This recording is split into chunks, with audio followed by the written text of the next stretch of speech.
बंदी छोड़ सतगुरु रामपाल जी परमेश्वर जी की जय हो।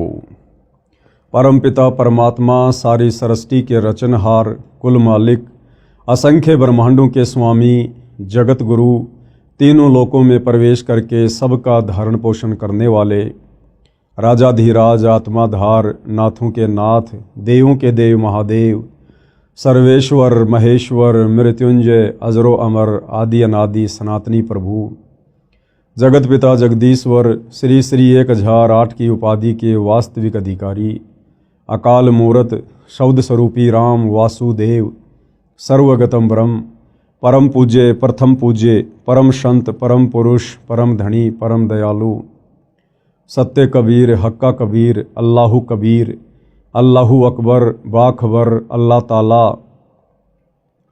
जगत के तारणहार, जगत के मुक्तिदाता, जगत के जगन्नाथ, हारे के सहारे, हिंदुओं के राम, मुसलमानों के अल्लाह, सिखों के वाहिगुरु, ईसाइयों के मसीह, दया के सागर दयानिधि, करुणा के सागर करुणानिधि, स्वयंभू परिभू, संकट मोचन, कष्ट हरण, मंगल करण, दुख भंजन, अविगत कबीर, निर्विकार निर्विषम परमात्मा, अलय अलेख सतगुरु, आदि अनादि सतगुरु, असली मर्यादा पुरुषोत्तम, असली राम, असली कृष्ण, असली घनश्याम, असली मुरारी, राजाओं के राजा, महाराजाओं के महाराजा, शहंशाहों के शहंशाह, सम्राटों के सम्राट, भगवानों के भगवान, अल्लाहों के अल्लाह, प्रभुओं के प्रभु, मसीहाओं के मसीह, सच्चे वाहिगुरु, बाबाओं के बाबा, पीरों के पीर, सेठों के सेठ, जगत सेठ, सावड़सा सेठ, सर्वगुण संपन्न, अनंत कोटि कलाओं के स्वामी, अनंत कोटि ब्रह्मांडों के नायक,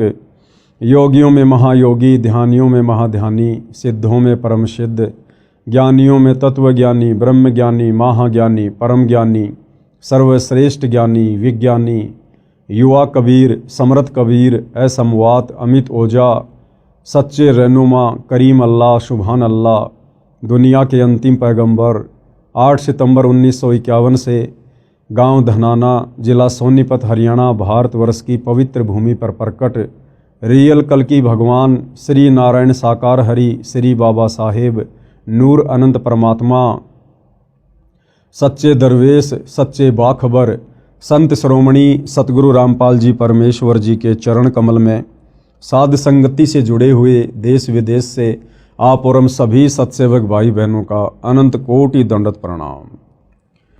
भाई और बहनों, बहुत बड़ी रजा, बहुत बड़ी मेहर पूज्य गुरुदेव भगवान की, परमेश्वर रामपाल जी की, जिनके शुभ आशीर्वाद से, विशेष आशीर्वाद से, उन्हीं के कर कमल से लिखित पवित्र पुस्तक हिंदू साहिबान नहीं समझे गीता वेद पुराण, इस पवित्र पुस्तक के ऊपर वीडियो बनाने की श्रृंखला शुरू हुई है।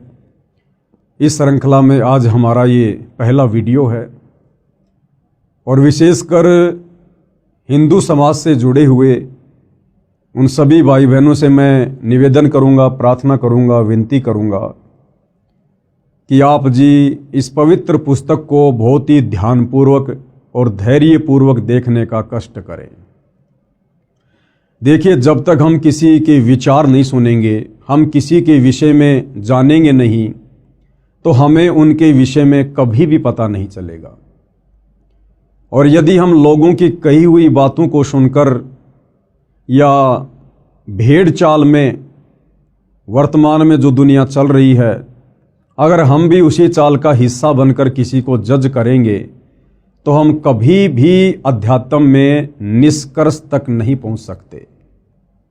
और यदि हम अध्यात्म में निष्कर्ष तक नहीं पहुंचे तो हमारा ये अनमोल मनुष्य जीवन बर्बाद हो जाएगा, क्योंकि परमपिता परमेश्वर जी ने ये मनुष्य जन्म, चाहे स्त्री का हो या पुरुष का हो, जो कि 84 लाख योनियों से भिन्न है, हमें परमेश्वर ने केवल शास्त्र अनुकूल सत भक्ति, सच्चे सतगुरु से लेकर करके मोक्ष प्राप्ति के लिए मिला है। और यदि हमने इस मनुष्य जन्म से शास्त्र अनुकूल सत भक्ति, सच्चे सतगुरु से उपदेश लेकर नहीं की, तो भाई और बहनों, परमपिता परमेश्वर हमें अगला जन्म 184 में देंगे। 184 योनियाँ जो हम अपने आसपास प्रतिदिन देखते हैं, गधे, कुत्ते, सूअर, बैल, भैंस, जंगली जानवर, कीट पतंग, फिर हमें ये मनुष्य जन्म मिलेंगे। और आज जो सुख सुविधा हमें प्राप्त है इस मनुष्य जीवन में, फिर उन 1,84 वाले शरीरों में ये सुविधा हमें कदापि प्राप्त नहीं होगी। और काफ़ी समय तक फिर परमेश्वर हमें पुनः मनुष्य जन्म भी नहीं देंगे, क्योंकि 1,84 योनियां भोगने के बाद एक मनुष्य जन्म परमात्मा सिर्फ और सिर्फ सच्चे सतगुरु से उपदेश लेकर सत भक्ति करने के लिए प्रदान करते हैं। इसलिए भाइयों और बहनों, आप इस मनुष्य जन्म की कीमत को समझिए और ये मनुष्य जन्म जिन श्वासों के ऊपर टिका हुआ है उन श्वासों की कीमत को समझिए। सतगुरु रामपाल जी क्या समझाना चाहते हैं, क्या संदेशा वो समाज को देना चाहते हैं, क्यों उन्होंने सन 1994 से अपना जीवन परमार्थ के कार्यों के लिए न्योछावर कर दिया और वर्तमान में भी पूरी तरह से संघर्षरत हैं परमार्थ के लिए। तो महापुरुषों के जीवन में जब तक हम झांक कर देखेंगे नहीं भाई और बहनों, हम सच्चाई से रूबरू नहीं हो सकते हैं। तो अब ये पवित्र पुस्तक हिंदू साहिबान नहीं समझे गीता वेद पुराण, मैं अपनी तरफ से इस पुस्तक के विषय में ज़्यादा कुछ नहीं बोलूँगा, क्योंकि इस पुस्तक में बहुत कुछ, या यूं कह लीजिए सब कुछ सतगुरु रामपाल जी परमेश्वर जी ने डाल दिया है। आपने सिर्फ घर बैठे इस पुस्तक को ध्यानपूर्वक प्रतिदिन रात्रि 9 बजे मुझ पवन दास के फेसबुक पेज पवन दास इस लाइव के ऊपर अपनी आंखों से देखकर जज करना है। आप चाहें तो पवित्र गीता जी को, जो गीता प्रेस गोरखपुर से प्रकाशित है, विशेषकर हिंदू समाज जिसको परम सत्य मानता है, आप जी उस गीता को भी अपने साथ में रखिए। वो गीता जी कौन सी है, कहाँ मिलेगी, कहाँ से प्रकाशित है, इस पुस्तक में आपको बताया जाएगा, समझाया जाएगा। गीता जी आप अपने साथ रखिए, ऐसा इसलिए कहा जा रहा है ताकि आपके मन में कोई भी डाउट पैदा ना हो। यदि आपको लगे कि संत रामपाल जी ने अपनी पुस्तक में जो बातें लिखी हैं गीता जी के विषय में, वेदों के विषय में, पुराणों के विषय में, और यदि आपको लगता है कि वो गलत हैं, तो आप जी अपनी पवित्र पुस्तक गीता जी को उठाकर खोलकर वो श्लोक, वो अध्याय मिला सकते हैं अपनी संतुष्टि के लिए। अन्यथा सतगुरु रामपाल जी ने तो अक्षर अक्षर परम सत्य ही लिखा है। तो भाइयों और बहनों, अब हम सीधा पुस्तक की ओर चलते हैं और ये पवित्र पुस्तक समाज को क्या संदेशा देना चाहती है, इस पर हम विचार करेंगे। हिंदू साहिबान नहीं समझे गीता वेद पुराण। आज हम इसके प्रथम अध्याय को लेते हैं। सबसे पहले 2 शब्द। विश्व के सब भाइयों तथा बहनों को मेरा सत सत प्रणाम। भाई और बहनों, अभी हम नादान हैं, अध्यात्म से अपरिचित हैं। जिस समय हम अध्यात्म की गहराई को छुएंगे, हम शास्त्र अनुकूल सत भक्ति को ग्रहण करेंगे, सतगुरु रामपाल जी को सतगुरु के रूप में धारण करेंगे, उस समय आपको बहुत ज़्यादा पछतावा होगा। किस बात को लेकर?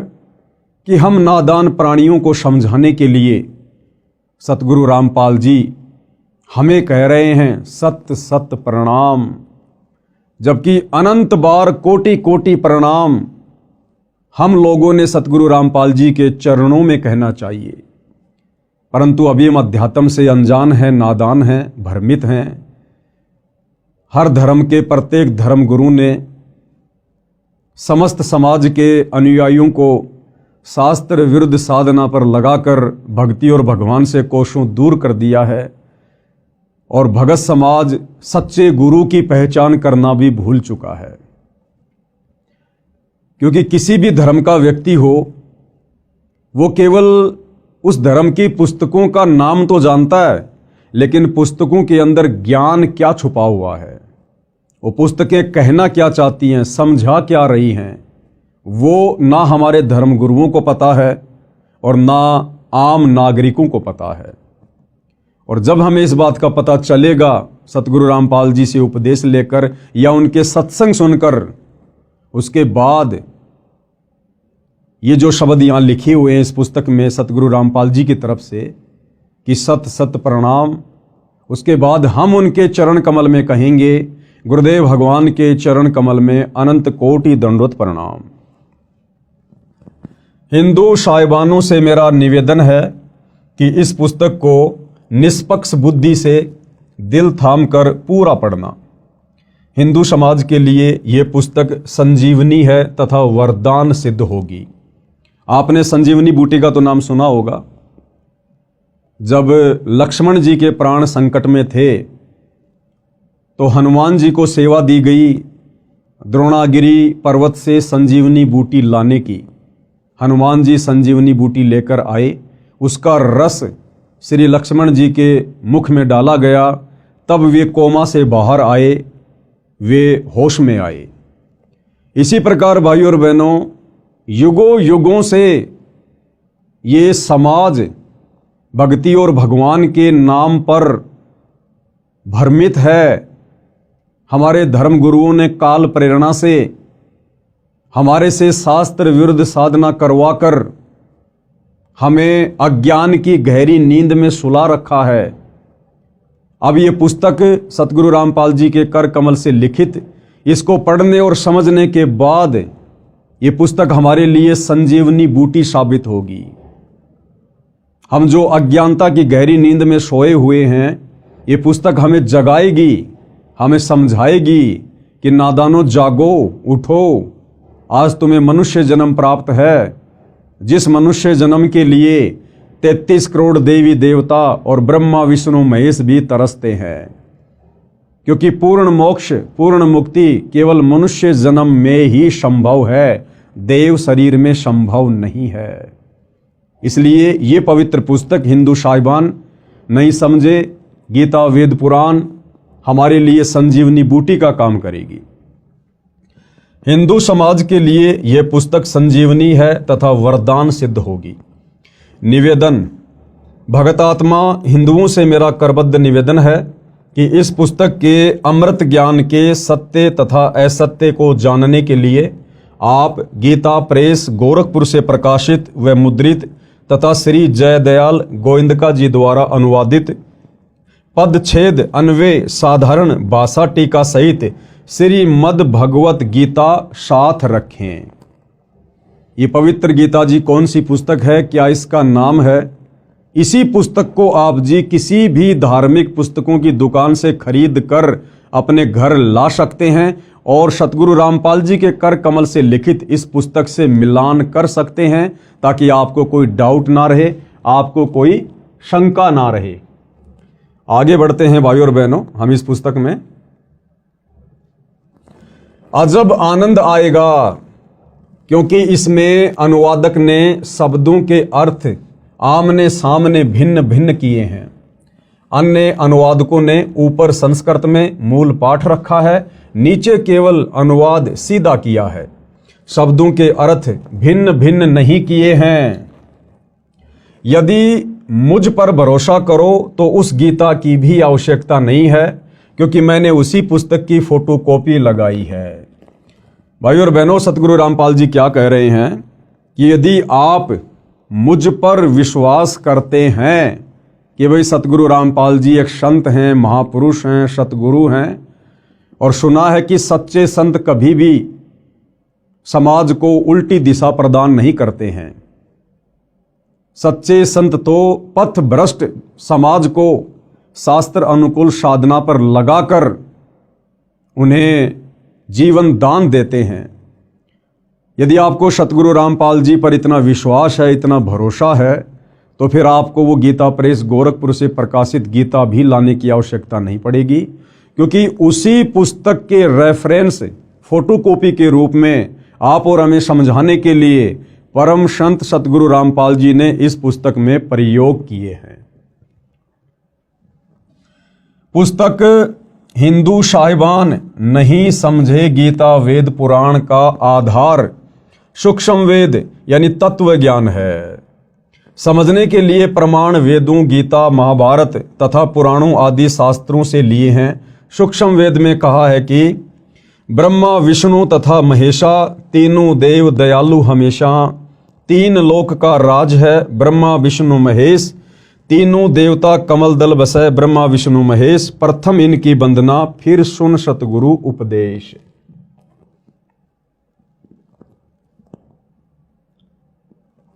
अर्थात सूक्ष्म वेद में अध्यात्म का संपूर्ण ज्ञान है। भाई और बहनों ध्यान देना, यहां पर सतगुरु रामपाल जी ने इस पुस्तक का आधार बताया है सूक्ष्म वेद। अब ये सूक्ष्म वेद क्या है, 99% समाज इस बात से अपरिचित है।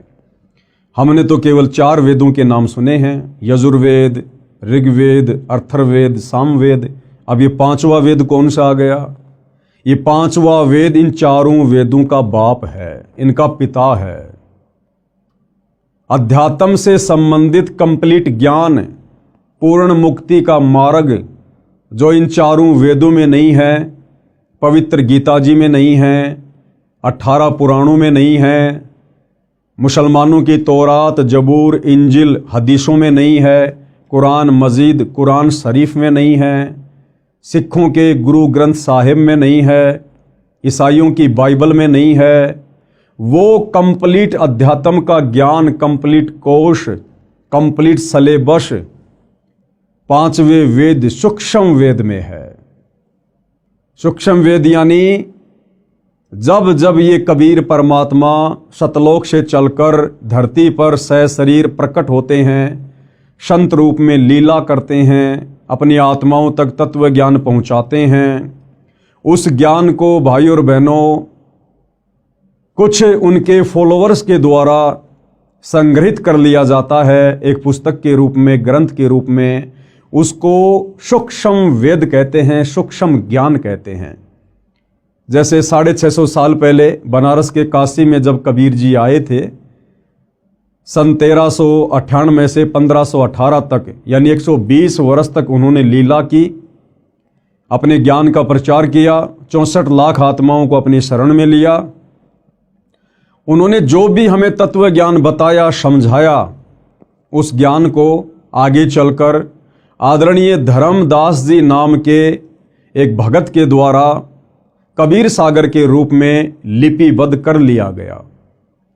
उसको सूक्ष्म वेद कहते हैं, वो 5वां वेद है। उसके बाद लगभग 300 वर्ष पहले गांव छुडानी, जिला झज्जर, हरियाणा में आदरणीय गरीबदास जी हुए और इसी प्रकार से गरीबदास जी को भी कबीर परमात्मा सतलोक से आकर मिले, उनको सत ज्ञान दिया, उनको सतलोक दिखाया, सारी सृष्टि रचना समझाई। और इसी प्रकार आदरणीय गरीबदास जी ने भी एक सूक्ष्म वेद की रचना करवाई, जिसको सदग्रंथ साहिब के नाम से जाना जाता है, जिसमें 24,000 वाणियाँ हैं। यानी आदरणीय गरीबदास जी के सदग्रंथ साहिब में चारों वेदों को मिलाकर कहीं अधिक वाणियाँ हैं, 24,000 वाणियाँ हैं, जिसको सूक्ष्म वेद कहा जाता है। तो सतगुरु रामपाल जी कह रहे हैं कि मैंने ये जो पुस्तक लिखी है आप लोगों को समझाने के लिए, इस पुस्तक का आधार सूक्ष्म वेद है। बाकी जितने भी पुस्तकें हैं हर धर्म की, हिंदू, मुसलमान, सिख, ईसाइयों की, चारों वेद, गीता जी, 18 पुराण, ये केवल आपको समझाने के लिए दिखाऊंगा, ताकि आप हिंदू धर्म के भाई बहनों को कोई शंका ना हो, कोई डाउट ना हो, आपको ये कन्फर्म हो, यकीन हो, विश्वास हो कि वास्तव में सतगुरु रामपाल जी ने इस पुस्तक में जो भी कुछ लिखा है, समझाया है, ये हमारे ही धर्म की धर्म पुस्तकों के अंदर पहले से लिपिबद्ध है। लेकिन ना तो हमारे धर्मगुरु समझ पाए और ना हम समझ पाए। तो हमारे डाउट को क्लियर करने के लिए सतगुरु रामपाल जी और हिंदू धर्म के चारों वेद, गीता जी और 18 पुराणों का सहयोग लेंगे, केवल हमें समझाने के लिए। अर्थात सूक्ष्म वेद में अध्यात्म का संपूर्ण ज्ञान है। उसमें कहा है कि तीनों देवता श्री ब्रह्मा जी, श्री विष्णु जी तथा श्री शिव जी बहुत दयालु हृदय के हैं। इनकी केवल 3 लोक, स्वर्गलोक, पाताल लोक, पृथ्वी लोक, ध्यान देना भाई और बहनों, श्री ब्रह्मा जी, श्री विष्णु जी तथा श्री शिव जी ये सारी सृष्टि के मालिक नहीं हैं, असंख्य ब्रह्मांडों के परमपिता नहीं हैं। इनको केवल 3 लोक दिए गए हैं, केवल 3 लोक। ये केवल 3 लोक में एक एक विभाग संभालते हैं। टोटल 21 ब्रह्मांड हैं। जिस सृष्टि में हम रह रहे हैं यहां टोटल 21 ब्रह्मांड हैं। 21 ब्रह्मांड में एक ब्रह्मांड और एक ब्रह्मांड के अंदर मात्र 3 लोक, पाताल लोक, पृथ्वी लोक और स्वर्ग लोक। केवल इन 3 लोकों के स्वामी हैं ब्रह्मा विष्णु महेश। श्री ब्रह्मा जी रजोगुण के स्वामी हैं, श्री विष्णु जी सतोगुण के स्वामी हैं और श्री शिव जी यानी शंकर जी तमोगुण के स्वामी हैं। स्वर्ग लोक, पाताल लोक, पृथ्वी लोक में सत्ता है इन तीनों की। ये 3 लोक के मालिक हैं, परंतु लोक तो बहुत सारे हैं जिनका मालिक परम अक्षर ब्रह्म है। इन 3 लोकों के अलावा जितनी भी सृष्टि है, जितने भी ब्रह्मांड हैं और इंक्लूड तीनों लोक, इन सब के ऊपर जो सत्ता है वो परम अक्षर ब्रह्म की है, पूर्ण ब्रह्म परमात्मा की है, कबीर देव की है, जिसकी सत्ता तीनों लोकों समेत सब पर है। मोक्ष प्राप्ति के लिए प्रथम इन तीनों देवताओं की वंदना अर्थात मान सम्मान यानी साधना करनी होती है।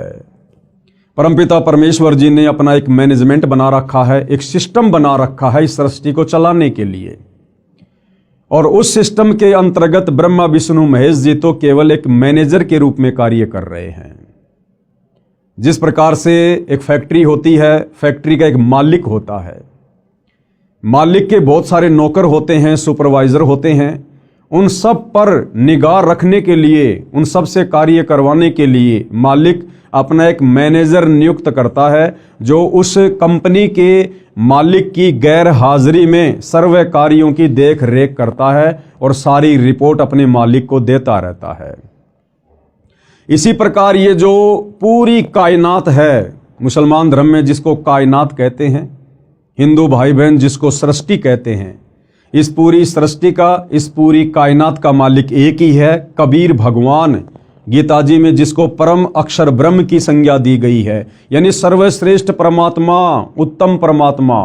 और ये जो ब्रह्मा विष्णु महेश जी हैं, ये उस परम अक्षर ब्रह्म के एक ब्रह्मांड में 3 लोकों में केवल एक एक विभाग पर मैनेजर की पदवी पर नियुक्त हैं। रजोगुण विभाग ब्रह्मा जी के अंडर में, शतोगुण विभाग श्री विष्णु जी के अंडर में और तमोगुण विभाग श्री शंकर जी के अंडर में। अर्थात मान सम्मान यानी साधना करनी होती है। फिर सतगुरु का उपदेश सुनो जो परम अक्षर ब्रह्म की पूजा साधना बताएगा। उस संत से तत्व ज्ञान सुनो। तत्वदर्शी संत पूर्ण मोक्ष प्राप्ति की साधना यानी पूजा बताता है। पूर्ण मोक्ष के लिए इन तीनों देवताओं की शास्त्रोक्त साधना करनी होती है। परंतु पूजा गीता अध्याय 8 श्लोक 3, 8, 9, 10, अध्याय 15 श्लोक 17, अध्याय 18 श्लोक 62 में बताए परम अक्षर ब्रह्म की करनी होती है। भाई और बहनों, साधना में और पूजा में, भक्ति में और पूजा में रात दिन का अंतर होता है। और पूर्ण मोक्ष प्राप्ति के लिए हमने पूजा केवल एक परमपिता परमेश्वर की करनी होती है, परम अक्षर ब्रह्म की, उत्तम पुरुष की, सर्वश्रेष्ठ परमात्मा की। बाकी हम जिस लोक में रह रहे हैं, ब्रह्मा विष्णु महेश यहाँ के मैनेजर हैं तीनों गुणों के, तो हमने साधना इनकी भी करनी पड़ेगी। जिस प्रकार एक प्यासे व्यक्ति को अपनी प्यास बुझाने के लिए जल की आवश्यकता पड़ती है, जब तक उसको जल नहीं मिलेगा उसकी तृप्ति नहीं हो सकती। अब जल मिलेगा हैंड पंप से, तो हमने हैंड पंप की साधना करनी पड़ेगी, हमने हैंड पंप की साधना करनी पड़ेगी, हमने उसको काम में लेना पड़ेगा, हमने उसको चलाना पड़ेगा, उसके हत्थे को ऊपर नीचे करना पड़ेगा, तब जाकर हमें वो मूल वस्तु जल प्राप्त होगा। तो इसी प्रकार भाइयों और बहनों, पूर्ण मोक्ष के लिए, पूर्ण मुक्ति के लिए, सनातन परम धाम सतलोक में जाने के लिए हमने पूजा तो करनी पड़ेगी परम अक्षर ब्रह्म की, कबीर देव की, लेकिन उसके लिए हमने साधना करनी पड़ेगी यहाँ के तीनों देवताओं की। हमारा ये जो मनुष्य शरीर है, स्त्री या पुरुष का, इसमें कमल दल हैं जिनमें देवी देवताओं का वास है। आगे चलकर इसी पुस्तक में हम पढ़ेंगे। तो हमने केवल साधना करनी है ब्रह्मा विष्णु महेश जी की, जबकि पूजा सतगुरुदेव के बताए अनुसार परम अक्षर ब्रह्म की ही करने से हमारी मुक्ति होगी, हमारा मोक्ष होगा। परम अक्षर ब्रह्म को गीता अध्याय 8 श्लोक 9 तथा अध्याय 15 श्लोक 17 में गीता ज्ञान देने वाले ने अपने से अन्य बताया है। अब वो परम अक्षर ब्रह्म कौन है, उत्तम पुरुष कौन है, पूजा के योग्य एक परमात्मा कौन है, उसकी जानकारी गीता के ज्ञान देने वाले भगवान ने। अब आप जी गीता का ज्ञान देने वाला भगवान श्री कृष्ण जी को मानते हैं, या श्री विष्णु जी को मानते हैं, या काल ब्रह्म को मानते हैं, ये आपको स्पष्ट रूप से उस समय पता चलेगा जब आप सतगुरु रामपाल जी के सत्संग सुनना शुरू करेंगे, या फिर इस पुस्तक को धैर्य पूर्वक पूरा पढ़ेंगे, जितने भी वीडियो बनेंगे। तो गुरुदेव भगवान कह रहे हैं कि वो जो परम अक्षर ब्रह्म है, केवल उसी की पूजा का विधान है। उस परम अक्षर ब्रह्म को गीता के ज्ञान देने वाले भगवान ने अपने से अन्य बताया है।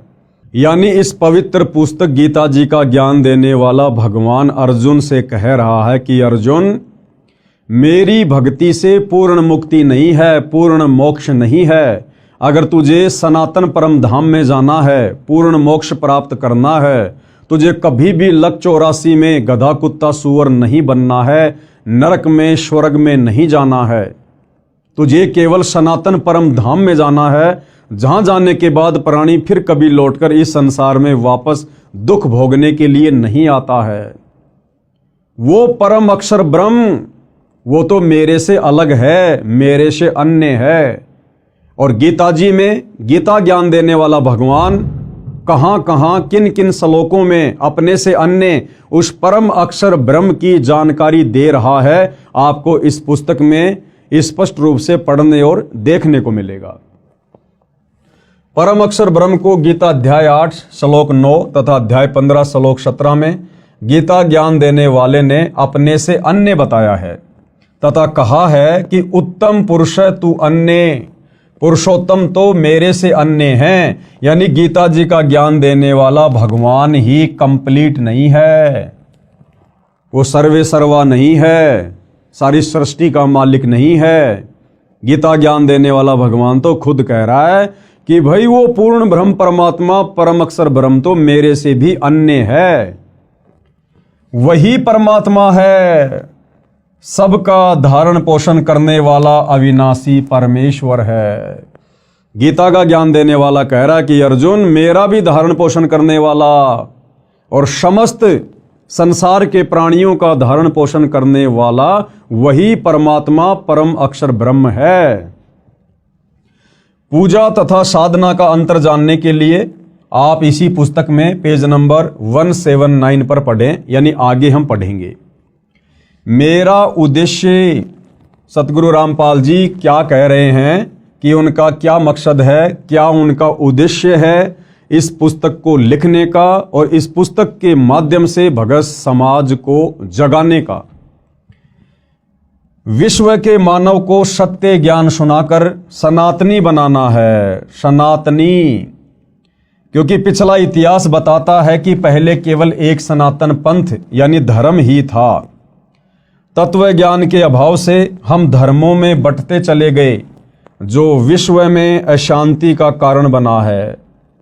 एक दूसरे के जानी दुश्मन बन गए हैं।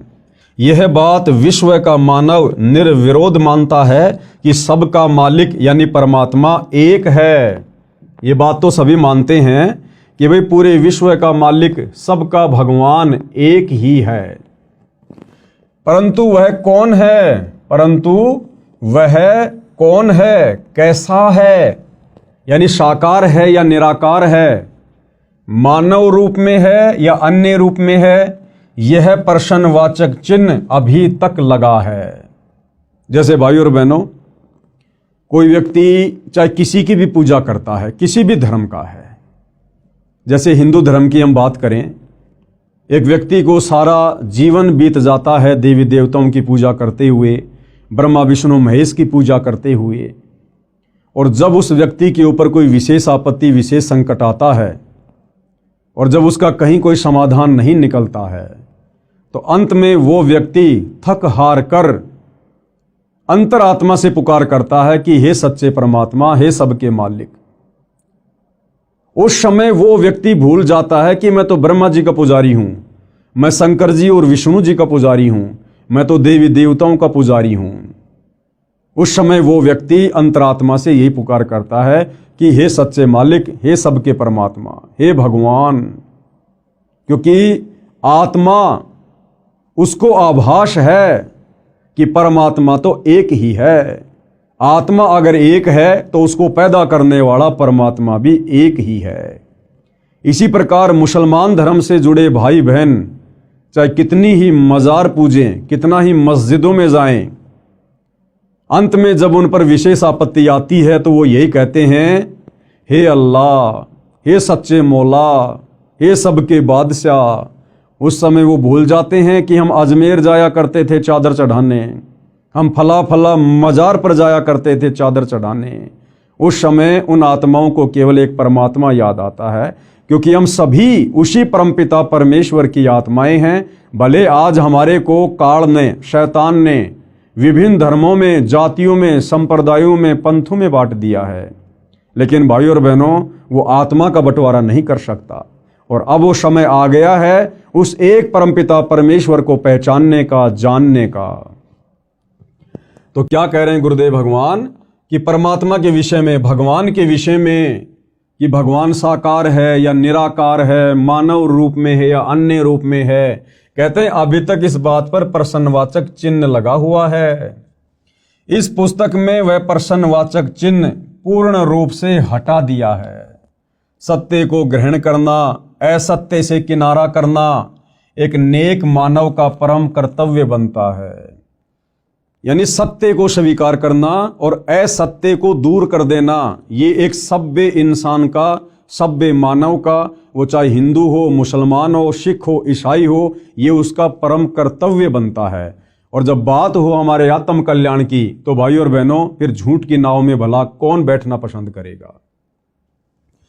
इस पुस्तक में एक शब्द भी चारों वेदों व वेदों के सार श्रीमद् भगवत गीता, पुराणों तथा सूक्ष्म वेद से बाहर नहीं है। ये जो पवित्र पुस्तक सतगुरु रामपाल जी ने अपने कर कमल से लिखकर समाज में प्रस्तुत की है, इस पुस्तक में आपको जो भी ज्ञान मिलेगा, विशेषकर हिंदू धर्म से जुड़े भाई बहनों को कंप्लीट ज्ञान हमारे हिंदू धर्म के पवित्र धर्म ग्रंथों के अंदर वाला ही है। और जो ज्ञान इन चारों वेदों में और गीता जी में 18 पुराणों में नहीं है, वो ज्ञान फिर 5वें वेद सूक्ष्म वेद में है, कबीर सागर में और आदरणीय गरीबदास जी के सदग्रंथ साहिब में। तो इन धर्म ग्रंथों के अलावा आपको किसी भी प्रकार की उआबाई या झूठी बातें इस पुस्तक में देखने को या सुनने को कतई नहीं मिलेगी। सूक्ष्म वेद में बताया है कि विश्व के सभी जीवात्मा परम शांति वाले सनातन परम धाम में उस परमात्मा के पास रहते थे, जिसके विषय में गीता अध्याय 18 श्लोक 62 में कहा है कि हे भारत, तू सर्व भाव से उस परमेश्वर की शरण में जा। गीता जी का ज्ञान देने वाला भगवान, जिसको हिंदू समाज के भाई बहनों ने अपना परमात्मा मान लिया था, वो गीता जी का ज्ञान देने वाला भगवान भी कह रहा है कि हे भारत, यानी हे अर्जुन, तू सर्व भाव से, यानी हर प्रकार से, और सारी भक्ति छोड़कर, ब्रह्मा विष्णु महेश की भक्ति छोड़कर, देवी देवताओं की भक्ति छोड़कर, और गीता का ज्ञान देने वाले काल ब्रह्म की भक्ति छोड़कर सर्व भाव से उस परमेश्वर की शरण में जा। कौन से परमेश्वर की शरण में? परम अक्षर ब्रह्म की शरण में। उसकी कृपा से ही तू परम शांति को तथा शाश्वत स्थानम सनातन परम धाम यानी सत्य लोक को प्राप्त होगा। उसकी कृपा से ही तू परम शांति। अब भाइयों और बहनों, परम शांति क्या होती है? जब तक हम इस मनुष्य जन्म में हैं, इस पृथ्वी पर हैं, या ये मनुष्य छोड़कर यदि हम ऊपर के लोकों में देवी देवता भी बन गए, ब्रह्मा विष्णु महेश भी बन गए, तो भी हमारे को यहाँ परम शांति नहीं हो सकती काल के लोक में। आप जी ब्रह्मा विष्णु महेश के जीवन चरित्र को देखते हैं, पढ़ते हैं। ब्रह्मा विष्णु महेश भी राक्षसों के साथ में युद्ध करते हैं, लड़ाई झगड़ा करते हैं। 33 करोड़ देवी देवताओं के राजा इंद्र, ये भी हमेशा राक्षसों के साथ युद्ध करते रहते हैं। कभी राक्षस विजय हो जाते हैं तो देवी देवताओं को अपने पद छोड़कर जंगलों में जाना पड़ता है, धक्के खाने पड़ते हैं। आपने सुना होगा कि रावण ने अपनी सिद्धि शक्ति से अपनी समस्त राक्षस सेना को आकाश में उड़ाकर और देवताओं के ऊपर धावा बोल दिया, आक्रमण कर दिया, और रावण ने 33 करोड़ देवी देवताओं को हराकर बंदी बना लिया और अपनी कारागार में डाल दिया था। श्री शनिदेव महाराज तो रावण के पैरों के नीचे रहा करते थे। जैसे आप और हम भाई बहन जूते झाड़ने के लिए हम जिस फुटमेट का प्रयोग करते हैं ना, शनिदेव तो रावण के पैरों के नीचे रहा करता था। वरुण देव ये रावण का पानी भरा करता था। अग्निदेव रावण की रसोई में खाना बनाया करता था। पवन देव रावण के महल में झाड़ू निकाला करता था। तो भाई और बहनों, यहां परम शांति नहीं है। चाहे हम 33 करोड़ देवी देवता क्यों ना बन जाएं, चाहे हम ब्रह्मा विष्णु महेश की पदवी को प्राप्त क्यों ना हो जाएं, जब तक हम इस काल के 21 ब्रह्मांड में हैं, इस लोक में हैं, तब तक हमें परम शांति नहीं हो सकती। तो गीता का ज्ञान देने वाला भगवान काल ब्रह्म कह रहा है कि उसकी कृपा से ही तू परम शांति को तथा शाश्वत स्थानम, यानी जिस स्थान का, जिस लोक का, जिस सृष्टि का किसी भी देश काल और परिस्थिति में विनाश ना हो, जो कभी भी नष्ट ना होती हो, जहां कभी कोई प्रलय ना आती हो, महाप्रलय ना हो, कहते हैं तू उसको प्राप्त हो जाएगा, तू वहां चला जाएगा उस परम अक्षर ब्रह्म की कृपा से, उसकी भक्ति करके। उसकी कृपा से ही तू परम शांति को तथा शाश्वत स्थानम, सनातन परम धाम यानी सत्य लोक को प्राप्त होगा। उस परमेश्वर का प्रमाण गीता ज्ञान देने वाला भगवान कह रहा है अर्जुन से कि उस परम अक्षर परमात्मा का प्रमाण, यानी वो कौन है, कैसा है, कहाँ रहता है, उसकी प्राप्ति की विधि क्या है। कहते हैं इसका जो प्रमाण है, उस परमेश्वर का प्रमाण, गीता अध्याय 8 श्लोक 1 में अर्जुन ने प्रश्न किया कि आपने गीता अध्याय 7 श्लोक 29 में जो तत्व ब्रह्म कहा है, वह तत्व ब्रह्म क्या है? जिसका उत्तर देते हुए गीता अध्याय 8 श्लोक 3, 8, 9 व 10, गीता अध्याय 15 श्लोक 4 तथा 17 आदि में कहा है, जिस लोक में वह तत्व ब्रह्म यानी परम अक्षर ब्रह्म सत्य पुरुष रहता है, उसमें परम शांति है, यानी महासुख है। उस सनातन परम धाम में गए साधक यानी भगत फिर लौटकर संसार में नहीं आते। जीवात्मा जब से परम अक्षर ब्रह्म यानी परमेश्वर से बिछुड़ी है, यानी उस परम शांति वाले सनातन परम धाम से काल ब्रह्म के दुखाले लोक में आई है, उसी समय से इसको उस सुख का अभाव खल रहा है जो परमात्मा के पास था। अब भाइयों और बहनों, वो शाश्वत स्थान क्या है, वो सतलोक क्या है, जहां पर हम सभी रहा करते थे। 33 करोड़ देवी देवता, ब्रह्मा विष्णु महेश, जितने भी मानव शरीरधारी प्राणी हैं, 184 योनियों में जितने भी अनगिनत असंख्य जीव जंतु हैं, ये सभी आत्माएं पहले उस परम अक्षर ब्रह्म के पास उस सत्य पुरुष के पास उसके अमर लोक सतलोक में रहा करती थी। हम सब भाई बहन वहां से क्यों आए, हमने वहां पर क्या गलती कर दी थी, जिस कारण से उस परम अक्षर ब्रह्म ने, परमपिता परमात्मा ने, सत्य पुरुष ने हम सभी को वहां से नीचे भेजना पड़ा इस काल के साथ, इस काल के लोक में, जहां हम असंख्य युगों से यहां कष्ट उठा रहे हैं। और हम भक्ति केवल इसीलिए करते हैं कि हमें सुख प्राप्त हो, और सुख भाई और बहनों इस लोक में नहीं है। ये संपूर्ण कथा क्या है, इसके लिए आपने सतगुरु रामपाल जी के द्वारा सर्व धर्म शास्त्रों का निष्कर्ष निकालकर और 5वें वेद सूक्ष्म वेद में वर्णित सृष्टि रचना को समझना पड़ेगा, पढ़ना पड़ेगा। आपको इस पुस्तक में आगे सृष्टि रचना की जानकारी दी जाएगी। इसके अलावा आप जी YouTube पर ये सर्च कर सकते हैं, सृष्टि रचना संत रामपाल जी महाराज। आपको सृष्टि रचना की जानकारी के बहुत सारे वीडियो देखने को मिलेंगे, आप वहां से भी जानकारी प्राप्त कर सकते हैं। तो क्या कहा जा रहा है कि जीव आत्मा जब से परम अक्षर ब्रह्म यानी परमेश्वर से बिछुड़ी है, यानी उस परम शांति वाले सनातन परम धाम से काल ब्रह्म के दुखाले लोक में आई है, उसी समय से इसको उस सुख का अभाव खल रहा है जो परमात्मा के पास था। उस सुख की खोज में इधर उधर भटक रही है। इस यात्रा में जैसा भी मार्गदर्शक मिला उस पर विश्वास कर लिया, क्योंकि भगत का हृदय नम्र व श्रद्धा युक्त होता है। यानी भगत का एक स्वभाव होता है, वो हर किसी पर बड़ी आसानी से विश्वास कर लेता है। इस कारण से धर्म बनते चले गए।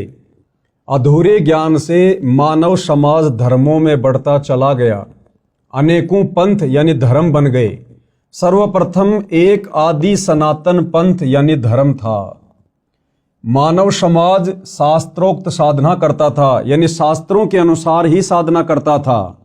यह भैरव भूत की साधना नहीं करता था, चौराहों की पूजा नहीं करता था, किसी भी ऐरे गहरे जादू जंत्र करने वाले बाबाओं के चक्कर में आकर टोने टोटके जंत्र मंत्र में विश्वास नहीं करता था।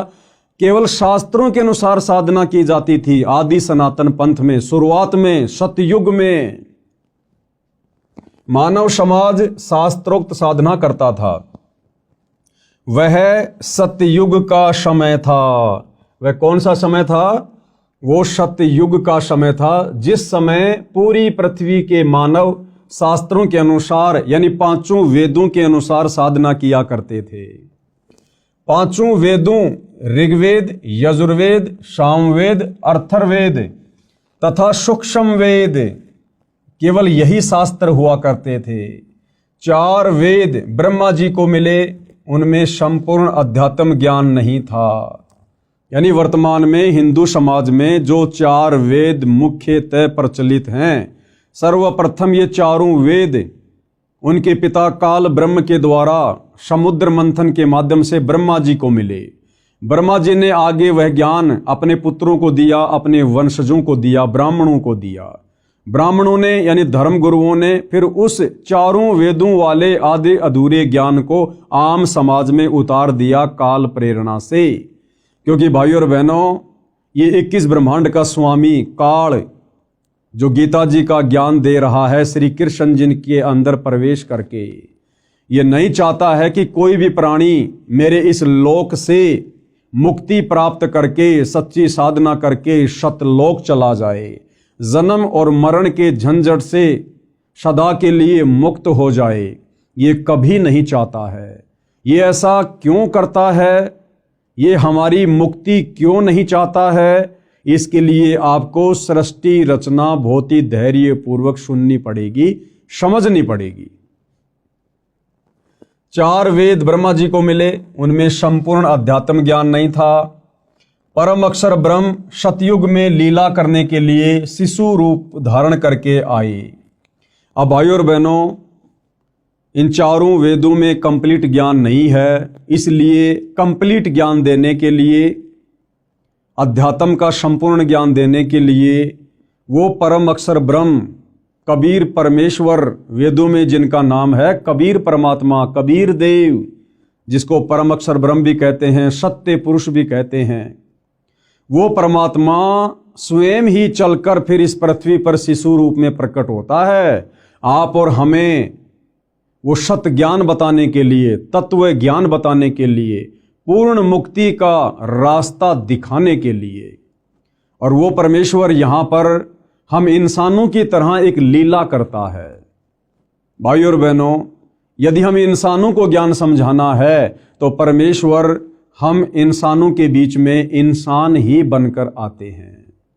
वे तो परमात्मा हैं, समर्थ हैं, वो तो जो चाहे सो कर सकते हैं, कोई भी रूप धारण कर सकते हैं। उनके पास तो अनंत कोटि सिद्धियां होती हैं, वो तो समस्त सिद्धियों के स्वामी हैं। वो परमेश्वर तो हाथी का रूप भी धारण कर लेगा, लेकिन क्या हम इंसान उस हाथी की भाषा समझने में समर्थ हैं? बिल्कुल नहीं।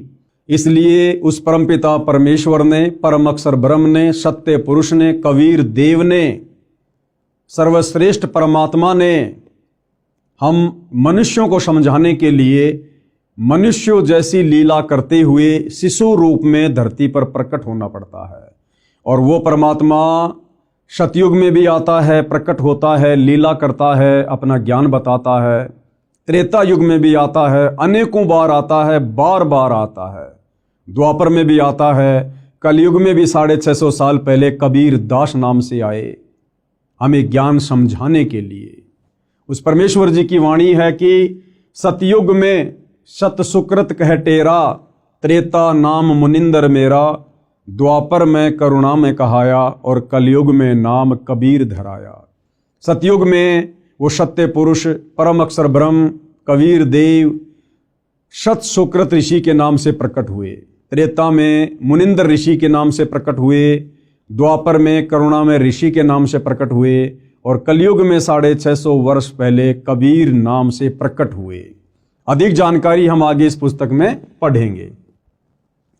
परम अक्षर ब्रह्म सतयुग में लीला करने के लिए शिशु रूप धारण करके आए, बड़े होकर सूक्ष्म वेद का प्रचार किया। सूक्ष्म वेद यानी 5वें वेद का जो ज्ञान चारों वेदों में नहीं है, वो सूक्ष्म वेद को वो कबीर परमात्मा शिशु रूप में प्रकट होकर धीरे धीरे मनुष्य के बच्चे की लीला करते हुए बड़ा होकर अपने मुख कमल से वाणियां बोल बोल कर चौपाइयों में, दोहों में, लोकोक्तियों में आप और हमें समझाता है, जिसको सूक्ष्म वेद कहते हैं, तत्व ज्ञान कहते हैं। बड़े होकर सूक्ष्म वेद का प्रचार किया। तब तक उस समय के ऋषियों ने चारों वेदों वाला ज्ञान पढ़ लिया था। सूक्ष्म वेद वाला कुछ ज्ञान चारों वेदों में न होने के कारण उसको गलत माना। अब इन चारों वेदों में वो सूक्ष्म वेद वाला ज्ञान नहीं है, तभी तो इन चारों वेदों के ज्ञान को आधा अधूरा कहा जाता है, इन चारों वेदों को अनकंप्लीट कहा जाता है। तो जिस समय वो सत्य पुरुष परम अक्षर ब्रह्म कबीर देव सतयुग में एक शिशु के रूप में प्रकट होते हैं, उससे पहले ये काल ब्रह्म ज्योति निरंजन अपने पुत्र ब्रह्मा को समुद्र मंथन के माध्यम से चारों वेद देकर आम समाज में उस ज्ञान का प्रचार प्रसार करवा चुका होता है।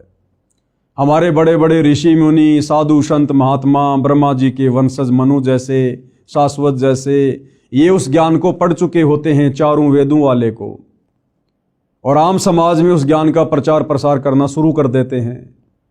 और जिस समय वो कबीर परमात्मा शिशु रूप में धरती पर प्रकट होता है और जब अपने 5वें वेद सूक्ष्म वेद का उस कंप्लीट तत्व ज्ञान का प्रचार करते हैं, लोगों को समझाते हैं कि भाई भक्ति का पूरा नॉलेज, भक्ति का पूरा ज्ञान, मुक्ति का पूरा मार्ग तुम्हारे इन चारों वेदों में नहीं है।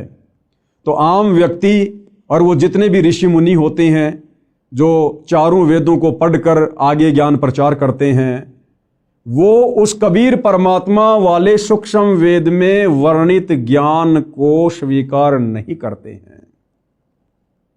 और इस कारण से परमपिता परमेश्वर जी को उस 5वें वेद सूक्ष्म वेद के ज्ञान को आम जनता तक पहुंचाने में बड़ी कठिनाइयों का सामना करना पड़ता है। अब भाइयों और बहनों, आपके मन में एक छोटी सी शंका उठेगी कि भाई जब वो इतना बड़ा भगवान है, इतना समर्थ है, जिसने सारी सृष्टि रची है, ब्रह्मा विष्णु महेश को बनाया है, देवी देवताओं को बनाया है, सारी सृष्टि का संचालन कर रहा है, फिर भला उसकी मजबूरी कैसी? तो भाइयों और बहनों, इस संपूर्ण जानकारी के लिए आपको सृष्टि रचना पढ़नी पड़ेगी, समझनी पड़ेगी। उसके बाद आपको समझ में आएगा कि अपने द्वारा रची गई सृष्टि में जो नियम वो परमात्मा बनाता है या बनाकर इस काल ब्रह्म को देता है, उन नियमों को वो परमात्मा स्वयं भी नहीं तोड़ता है, जिस कारण से परमेश्वर इस प्रकार की लीला करते हैं। और भी उसके पीछे बहुत सारे रीजन होते हैं, ये ज्ञान हम तक पहुंचाने के लिए, वो हमें आगे पता चलेगा। तब तक उस समय के ऋषियों ने चारों वेदों वाला ज्ञान पढ़ लिया था। सूक्ष्म वेद वाला कुछ ज्ञान चारों वेदों में न होने के कारण उसको गलत माना, इसलिए सूक्ष्म वेद को धीरे धीरे छोड़ दिया। परंतु लगभग 1 लाख वर्ष तक सतयुग में शास्त्रोक्त भक्ति की गई। इसके पश्चात शास्त्र विधि त्याग कर मनमाना आचरण प्रारंभ हो गया। यानी सतयुग में 1 लाख वर्ष तक शुरुआत में शास्त्रोक्त साधना थी, सूक्ष्म वेद वाली साधना थी, लेकिन आगे चलकर आम जनता के ऊपर उन ऋषि मुनियों के द्वारा बताए गए चारों वेदों वाले ज्ञान का ज्यादा प्रभाव रहा, जिस कारण से सतयुग में 1 लाख वर्ष के बाद में वो शास्त्रोक्त साधना धीरे धीरे समाप्त होती चली जाती है। इसके पश्चात शास्त्र विधि त्याग कर मनमाना आचरण प्रारंभ हो गया। गीता अध्याय 16 श्लोक 23-24 में कहा है कि जो व्यक्ति शास्त्र विधि को त्याग कर अपनी इच्छा से मनमाना आचरण करता है, क्या कहा गया है गीता अध्याय 16 श्लोक 23-24 में, कि जो व्यक्ति शास्त्र विधि को त्याग कर और मनमाना आचरण करता है। मनमाना आचरण क्या? शास्त्रों में बताई गई साधना को त्याग कर किसी और के कहने से मनमुखी भक्ति करना, साधना कहना, उसको कहते हैं शास्त्र विधि को त्याग कर मनमाना आचरण करना, जैसे कि वर्तमान में पूरा विश्व कर रहा है। सतगुरु रामपाल जी के भक्तों को छोड़कर पूरा विश्व शास्त्र विधि को त्याग कर गीता अध्याय 16 श्लोक नंबर 23-24 के अनुसार मनमाना आचरण कर रहा है। देवी देवताओं की पूजा, भैरव भूत की साधना, चौराहों की पूजा, पेड़ पौधों की पूजा, अन्य जंतर मंत्र, दुनिया भर के पाखंड, ये है शास्त्र विधि को त्याग कर मनमाना आचरण, जिसको करने के चलते इंसान सुखी होने के बजाय और अधिक दुखी होता जा रहा है। तो गीता अध्याय 16 श्लोक 23 के अनुसार जो व्यक्ति शास्त्र विधि को त्याग कर मनमाना आचरण करता है, उसको नए सिद्धि प्राप्त होती है। सिद्धि यानी उसका कोई भी कार्य सिद्ध नहीं होता है। जिस कार्य के लिए वो भक्ति साधना करता है या करवाता है अपने गुरुजनों से, उसका वो कार्य सिद्ध नहीं होता, यानी उसको कोई सिद्धि प्राप्त नहीं होती, न उसकी गति होती है। गति यानी मरने के बाद शास्त्र विधि को त्याग कर मनमानी भक्ति पूजा साधना करने वाले की गति नहीं होती, यानी उसका मोक्ष नहीं होता है।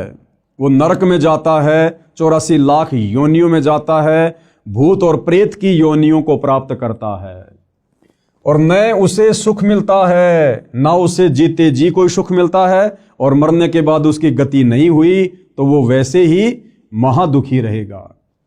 इन 3 वस्तुओं के लिए ही भक्ति की जाती है। कौन सी 3 वस्तुओं के लिए? सिद्धि, रिद्धि और सुख। सिद्धि यानी कार्य सिद्धि, रिद्धि यानी धन माया और सुख प्राप्ति के लिए। और भाई शास्त्र विधि को त्याग कर मनमाना आचरण करने वालों को ये तीनों वस्तुएं प्राप्त नहीं होती हैं।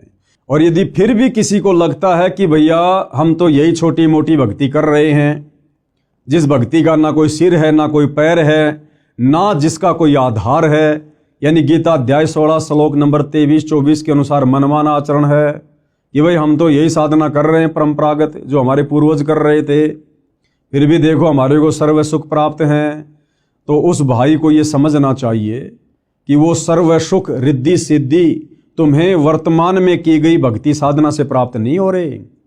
ये तुम्हारे पूर्व जन्मों की भक्ति का प्रतिफल है जो तुम्हें वर्तमान में मिल रहा है। तुम्हारी वर्तमान साधना से तुम्हें कोई किसी प्रकार का लाभ नहीं हो सकता है। ये जब कभी तुम्हें पहले मनुष्य जन्म प्राप्त था और उस समय तुमने जो और जैसी थोड़ी बहुत शास्त्रों के अनुसार शत भक्ति की, उस शत भक्ति के कारण तुम्हारी जो भक्ति कमाई तुम्हारे भक्ति वाले अकाउंट में जमा हो गई थी, वर्तमान मनुष्य जन्म में केवल तुम्हें उसी भक्ति से वो लाभ हो रहे हैं।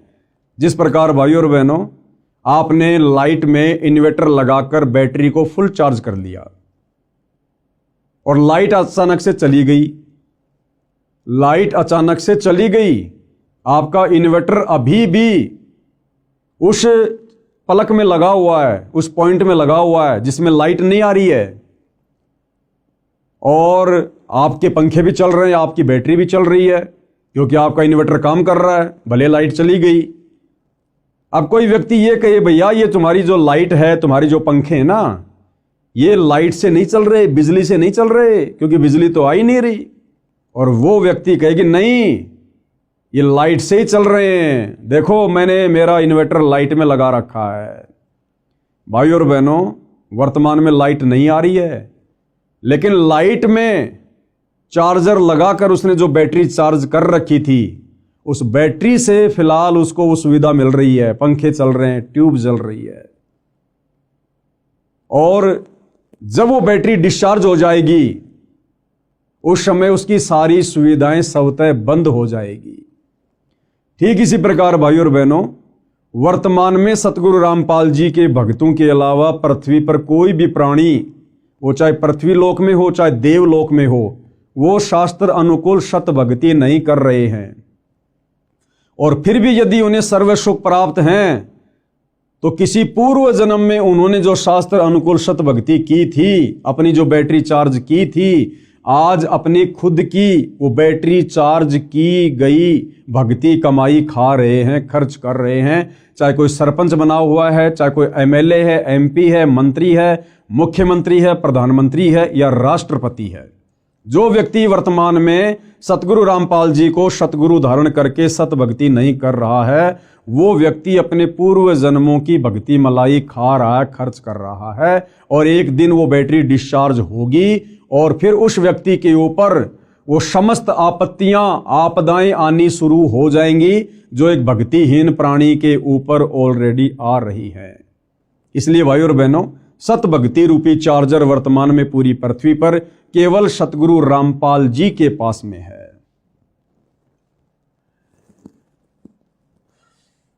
उसको न सिद्धि प्राप्त होती है, न उसकी गति होती है, न उसे सुख मिलता है। इन तीन वस्तुओं के लिए ही भक्ति की जाती है। संत गरीबदास जी ने सूक्ष्म वेद में कहा है, आदि सनातन पंथ हमारा, जानत नहीं इसे संसारा। अब ये आदरणीय गरीबदास जी कौन है, इनका सूक्ष्म वेद क्या है, ये सारी जानकारी आपको आगे इसी पुस्तक में मिलेगी। संत गरीबदास जी ने सूक्ष्म वेद में कहा है, आदि सनातन पंथ हमारा और जानत नहीं इसे संसारा।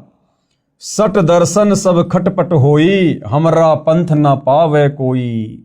सट दर्शन सब खटपट होई, सट दर्शनी साधु, ये गिरी, पुरी, नागा, वैष्णव, ओगट, इस प्रकार के जो संप्रदाय हैं, इनको शट दर्शनी साधु कहा जाता है। कहते हैं ये तो केवल उआबाई बक रहे हैं, उल्टी साधना कर रहे हैं, मनमाना आचरण कर रहे हैं। इन सट दर्शनी साधु संतों की, इन पंथों की साधना शास्त्रों के अनुसार नहीं है।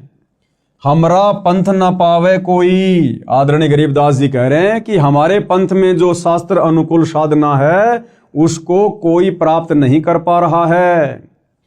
इन पंथों से वह पंथ अलैदा, इन सट दर्शनी पंथों से उस परमपिता परमेश्वर का, अक्षर पुरुष का, सत्य पुरुष का जो पंथ है, जो भक्ति मार्ग है, वो अलग है, क्योंकि वो पांचवें वेद सूक्ष्म वेद के ऊपर आधारित है।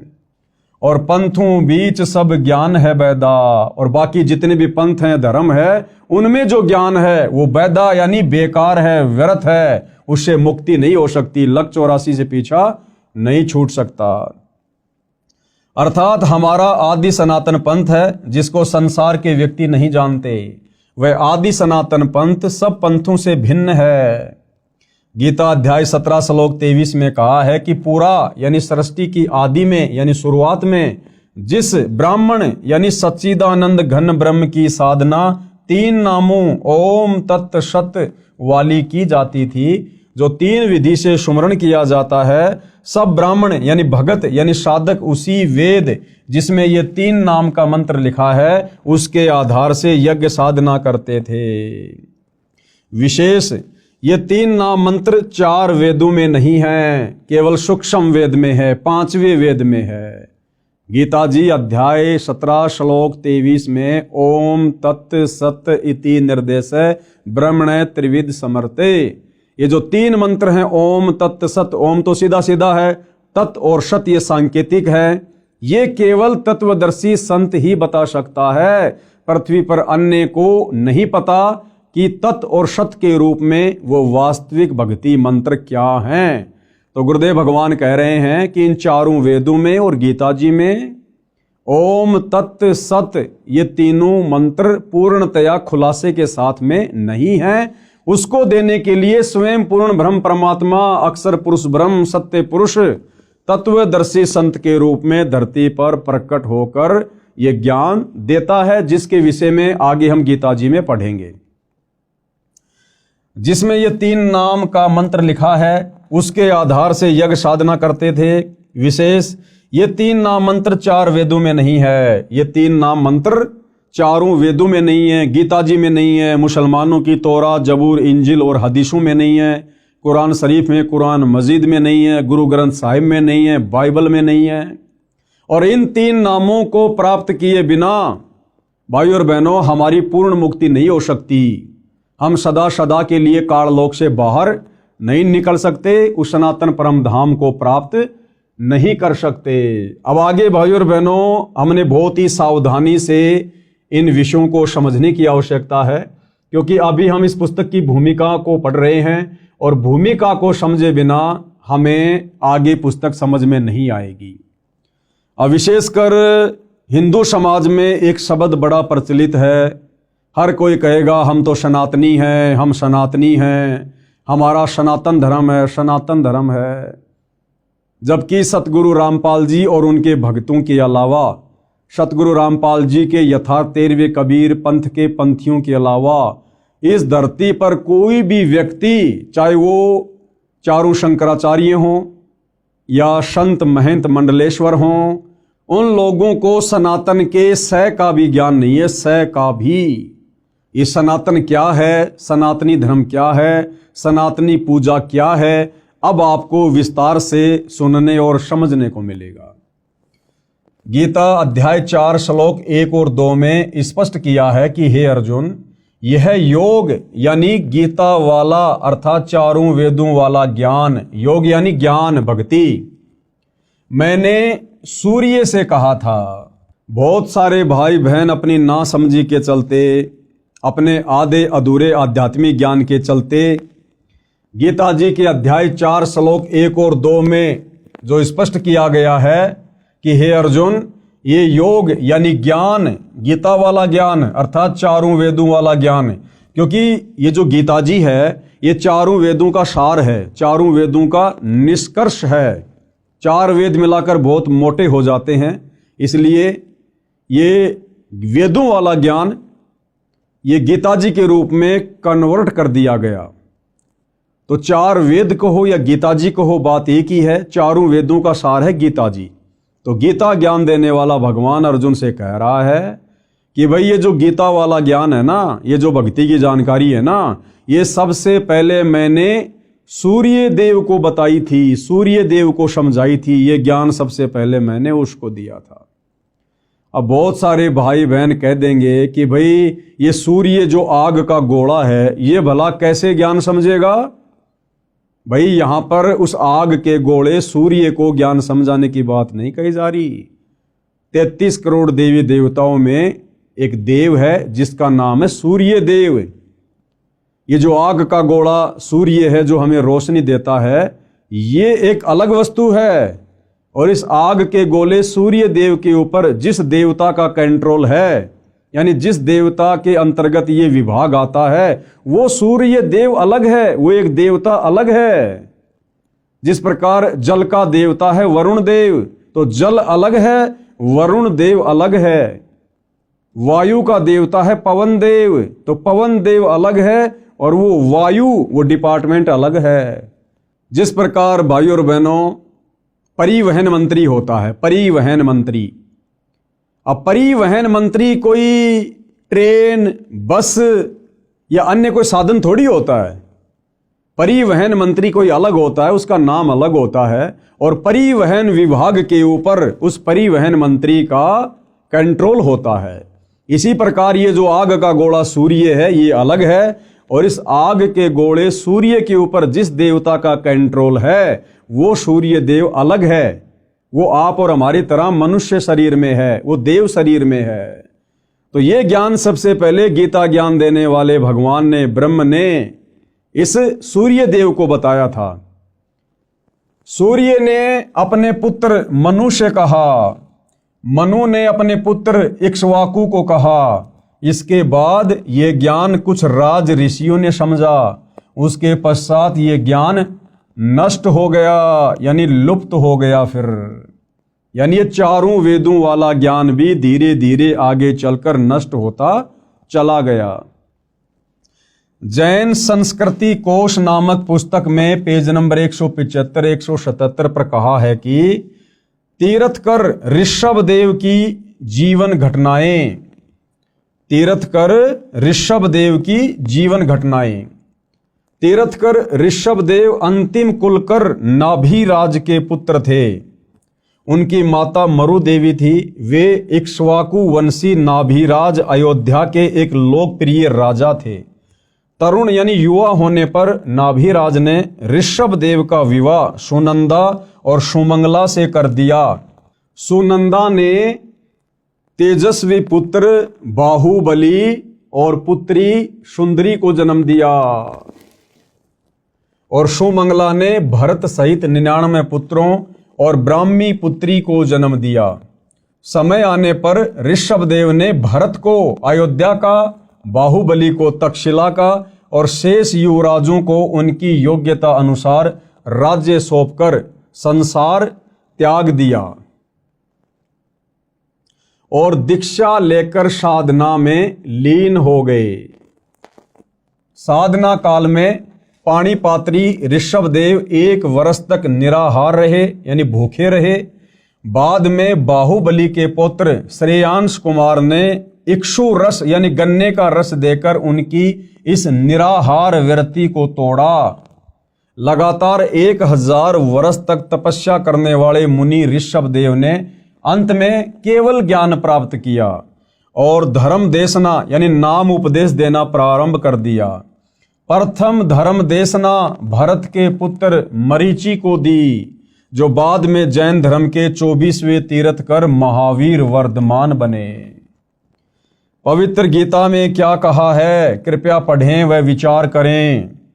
गीता अध्याय 6 श्लोक 16 में कहा है कि हे अर्जुन, यह योग यानी भक्ति साधना न तो बिल्कुल न खाने वाले की, यानी जो व्यक्ति व्रत रखता है, कुछ भी नहीं खाता है, गीता जी कह रही है कि उस व्यक्ति की भक्ति साधना कभी भी सफल नहीं हो सकती। बिल्कुल भी न खाना यानी व्रत रखना। यह योग यानी भक्ति साधना न तो बिल्कुल न खाने वाले की यानी व्रत करने वाले की सिद्ध होती है, यानी बिल्कुल भी सिद्ध नहीं होगी, न अधिक खाने वाले की, न अधिक सोने वाले की, न अधिक जागने वाले की सिद्ध होती है। ध्यान देने योग्य, आगे गुरुदेव क्या कह रहे हैं कि ध्यान देने योग्य बातें हैं। श्री ऋषभ देव जी ने गीता ज्ञान यानी चारों वेदों शास्त्रों में बताई साधना की विपरीत शास्त्र विधि को त्याग कर मनमाना आचरण अपनी इच्छा से किया, जिसे कोई लाभ नहीं हुआ, न होना था। यानी ऋषभ देव जी जो कि सतयुग में हुए थे, ऋषभ देव जी ने शास्त्रों में वर्णित साधना को त्याग कर यानी चारों वेदों में जो भक्ति साधना लिखी हुई है उसका त्याग करके और मनमाना आचरण करना शुरू कर दिया था और 1000 वर्ष तक वो निराहार रहे।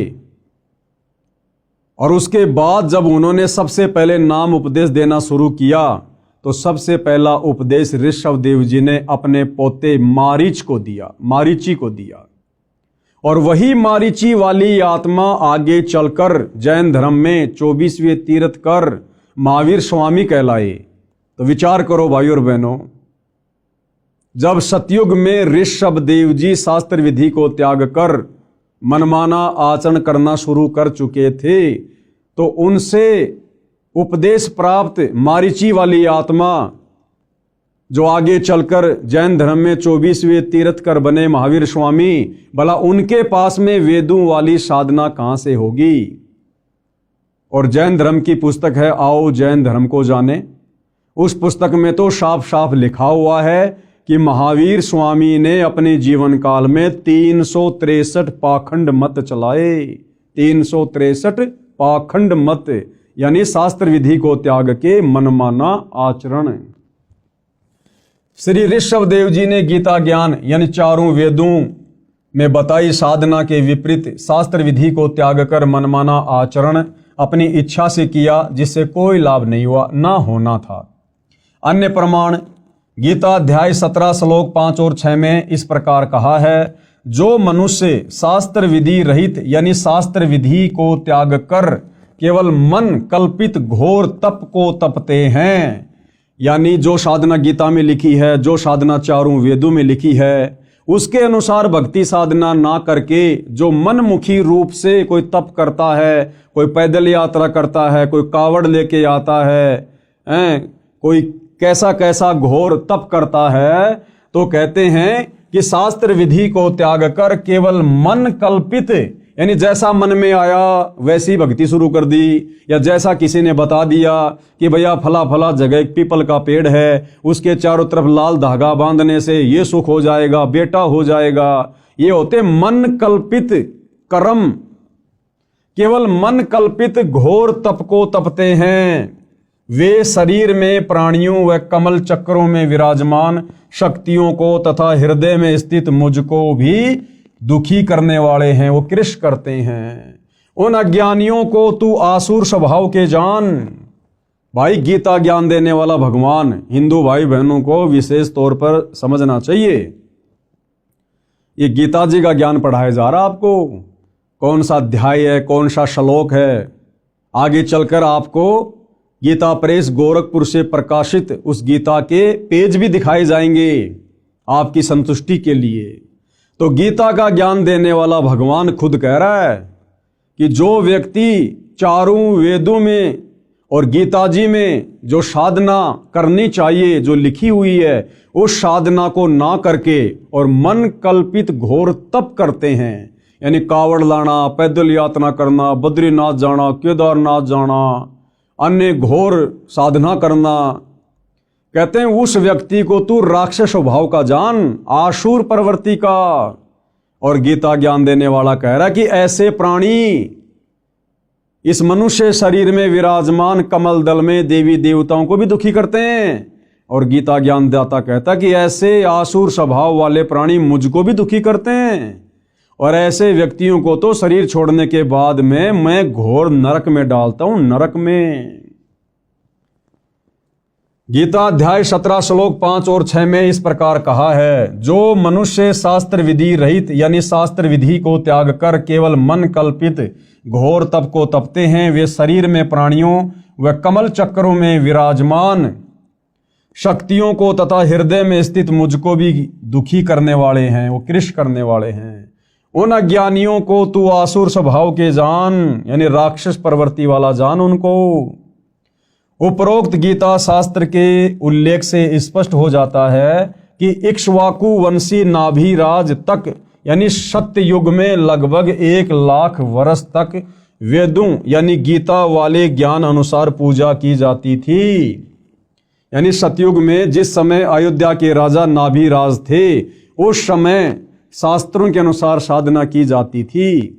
लेकिन नाभिराज के बाद जब अयोध्या के राजा ऋषभ देव जी बने, तो ऋषभ देव जी ने ये चारों वेदों वाली साधना को त्याग दिया था और मनमाना आचरण करना शुरू कर दिया था। उपरोक्त गीता शास्त्र के उल्लेख से स्पष्ट हो जाता है कि इक्ष्वाकु वंशी नाभिराज तक यानी सतयुग में लगभग 1,00,000 वर्ष तक वेदों यानी गीता वाले ज्ञान अनुसार पूजा की जाती थी। उसके पुत्र ऋषभदेव जी से यानी नाभिराज के पुत्र ऋषभदेव जी से शास्त्र विधि त्याग कर मनमाना आचरण प्रारंभ हुआ। यानी जैन भाई जिसे अपना प्रथम तीर्थकर कहते हैं ऋषभदेव, उस ऋषभदेव ने सतयुग से ही चारों वेदों वाली साधना को छोड़कर मनमुखी साधना शुरू कर दी थी। तो गुरुदेव भगवान का कहने का मतलब है कि जब तुम्हारे प्रथम तीर्थकर ऋषभदेव ने सतयुग में ही मनमाना आचरण करना शुरू कर दिया था, जिस भक्ति के करने से ना सिद्धि मिलती है, ना रिद्धि मिलती है, ना सुख होता है, ना मोक्ष होता है, तो वर्तमान के जैन भाई महावीर स्वामी को अपना परमात्मा मानकर, भगवान मानकर जो साधना कर रहे हैं, उस साधना से तो जैन समाज के भाई बंधु लाख जन्म भी सुख और मोक्ष प्राप्त नहीं कर सकते।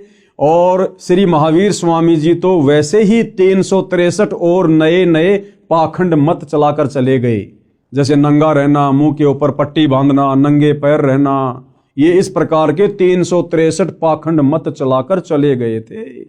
सूर्य अस्त होने से पहले भोजन कर लेना, प्याज लहसुन का प्रयोग नहीं कर लेना, ये पाखंड मत में आते हैं जो महावीर स्वामी जी ने शुरू किए।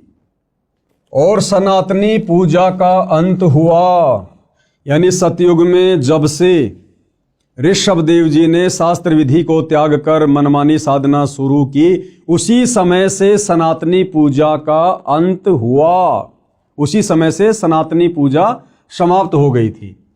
श्री ऋषभदेव जी की पूजा यानी घोर तप करना वेदों के अनुसार साधना नहीं है, इसलिए ऋषभदेव जी की भक्ति शास्त्र विधि त्याग कर मनमाना आचरण था, जिससे उनका जीवन नष्ट हो गया था। यानी ऋषभदेव जी 84 लाख योनियों में चले गए फिर गधे कुत्ते सुअर बनने के लिए, उनका मोक्ष नहीं हुआ।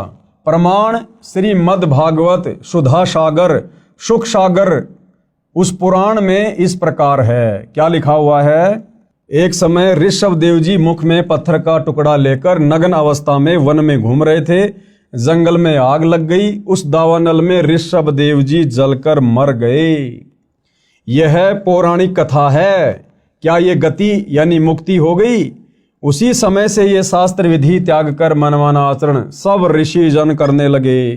प्रमाण के लिए किसी भी पुराण को पढ़ो, लिखा है कि उस ऋषि ने इतने वर्ष घोर तप किया, उसने इतने वर्ष तक तप किया आदि आदि, फिर वे शास्त्र विधि विरुद्ध साधक ऋषिजन अपना अपना अनुभव जो शास्त्र विरुद्ध साधना से हुआ उसका कथन करने लगे। अन्य ऋषिजन एक दूसरे की सुनकर आगे उन्हीं शास्त्रों के विपरीत ज्ञान को सुनाने लगे, जिनसे 18 पुराण बन गए।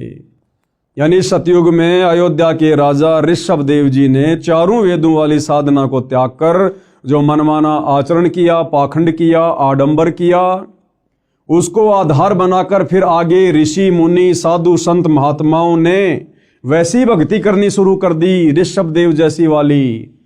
घर परिवार को छोड़कर संन्यास लेकर जंगलों में चले जाते थे, गुफाओं में रहा करते थे, घोर तप किया करते थे, जिस घोर तप को तपने के लिए गीता जी मना कर रही है। और आगे चलकर उन साधु संत महात्माओं को समाधि अवस्था में जैसा भी अनुभव प्राप्त हुआ, ये काल ऐसे सबको भ्रमित रखता है। और जैसा भी उनको अपनी भक्ति साधना से तप करने से जो भी अनुभव प्राप्त हुआ, उस अनुभव को आगे चलकर उन साधु संत महात्माओं ने आम व्यक्तियों के लिए पुस्तकों के रूप में लिखना शुरू कर दिया, जिससे 18 पुराणों की रचना हुई, 18 पुराण बने। और वही 18 पुराण आज हम हिंदू समाज के भाई बहन पढ़ रहे हैं, जिन पुराणों में गीता और वेदों के अनुसार शास्त्र अनुकूल साधना नहीं है। 90% ज्ञान इन 18 पुराणों में उन साधु संत महात्माओं का जो उन्होंने मनमाना आचरण किया, जैसा उनको अनुभव हुआ, केवल वही वर्णित है जो हमारे किसी काम का नहीं है। यानी इन 18 पुराणों में जो ज्ञान गीता और चारों वेदों से मिलता है वो सत्य है। इसके अलावा उनका जो अपना पर्सनल भक्ति अनुभव है वो हमने स्वीकार नहीं करना है। वो शास्त्र विधि को त्याग कर मनमाना आचरण है, मनमाना ज्ञान है, जिससे हमारी मुक्ति संभव नहीं है। पुराण ऋषियों के अनुभव की देन है। ये पुराण क्या है? ऋषियों के अनुभव की देन है, जिनमें सारा का सारा ज्ञान वेदों व गीता के विपरीत है। श्री ब्रह्मा जी, श्री विष्णु जी तथा श्री शंकर जी ने भी घोर तप किया, जो गीता शास्त्र के विपरीत मनमानी साधना है। अब बताओ भाई और बहनों, इसलिए सतगुरु रामपाल जी कहते हैं कि ब्रह्मा विष्णु महेश को भी संपूर्ण आध्यात्मिक ज्ञान नहीं है। ब्रह्मा विष्णु महेश भी 184 योनियों में जाते हैं, अपने कर्म का भोग भोगते हैं। इनके पास भी मुक्ति का साधन नहीं है। क्यों? क्योंकि ब्रह्मा विष्णु महेश भी शास्त्रों के विरुद्ध साधना करते हैं। इस कारण से भाई और बहनों, उस परमपिता परमेश्वर को, परम अक्षर ब्रह्म को, सत्य पुरुष को, कबीर देव को सत्य साधना बताने के लिए इस पृथ्वी पर स्वयं ही मनुष्य रूप में, मनुष्य के बच्चे के रूप में प्रकट होकर आना पड़ता है, ये ज्ञान आप और हमारे तक पहुंचाने के लिए। और हम उनके द्वारा बताए गए सूक्ष्म ज्ञान को इतना जल्दी स्वीकार नहीं करते हैं। क्यों? क्योंकि तब तक हमारे ऊपर हमारे धर्म गुरुओं के अज्ञान का बहुत गहरा रंग चढ़ चुका होता है। हम केवल उन ऋषि मुनियों के द्वारा लिखे गए पुराणों वाले ज्ञान को ही सत्य ज्ञान मानकर साधना में लगे हुए होते हैं, जिस कारण से वो सत्य ज्ञान हमें सत्य प्रतीत नहीं होता है। वर्तमान में सनातन धर्म का नाम वैदिक धर्म तथा हिंदू धर्म भी प्रचलित है। यानी सनातन धर्म को ही वैदिक धर्म कहते हैं और हिंदू धर्म भी उसी को कहा जाता है।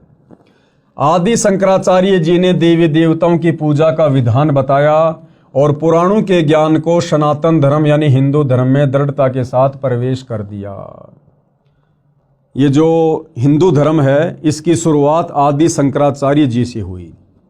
आदि शंकराचार्य जी आज से लगभग 3200 वर्ष पहले हुए हैं और उन्होंने यहाँ आकर हम प्राणियों को शास्त्रों के विरुद्ध, चारों वेदों के विरुद्ध देवी देवताओं की पूजा पर आधारित कर दिया, जिस कारण से हिंदू धर्म की शुरुआत हुई।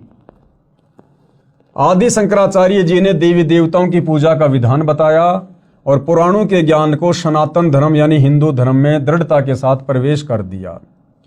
गीता अध्याय 4 श्लोक 1 और 2 को फिर पढ़ते हैं, जिनमें गीता ज्ञानदाता ने अर्जुन से कहा है कि मैंने इस योग यानी गीता वाले वेद ज्ञान को, क्योंकि श्रीमद् भगवत गीता चारों वेदों का सार है यानी संक्षिप्त रूप है, इस तथ्य को पूरा हिंदू समाज मानता है। तो गीता ज्ञानदाता ने क्या कहा कि ये गीता वाला ज्ञान, चारों वेदों वाला ज्ञान, सबसे पहले मैंने किसको कहा? सूर्य से कहा था। सूर्य ने अपने पुत्र वैश्वत यानी मनु से कहा और मनु ने अपने पुत्र इक्ष्वाकु से कहा। गीता अध्याय 4 श्लोक 1 में इसका वर्णन है। हे परंतप अर्जुन, इस प्रकार परंपरा से प्राप्त इस योग यानी ज्ञान को, यानी गीता उर्फ वेद ज्ञान को राज ऋषियों ने जाना। किसने जाना? इन राज ऋषियों ने जाना। मनु जैसे ने, वैश्वत जैसे ने, इक्ष्वाकु जैसे ने, ये राजाओं के दरबार में रहा करते थे, उनके धर्मगुरु बनकर, राजगुरु बनकर। तो गीता ज्ञान देने वाला भगवान कह रहा कि हे अर्जुन, इस प्रकार इस ज्ञान को इन राज ऋषियों ने जाना। हे परंतप अर्जुन, इस प्रकार परंपरा से प्राप्त इस योग को यानी गीता उर्फ वेद ज्ञान को राज ऋषियों ने जाना, किंतु उसके बाद वह योग यानी वेद ज्ञान बहुत समय से इस पृथ्वी लोक में नष्ट हो गया यानी लुप्त हो गया। गीता अध्याय 4 श्लोक 2 में ऐसा वर्णन है। ध्यान दें तो श्लोक 2 के मूल पाठ में नष्ट शब्द है, जिसका अर्थ नष्ट हो गया, सटीक अर्थ है। राजा नाभिराज तक सतयुग लगभग 1 लाख वर्ष व्यतीत हो चुका था।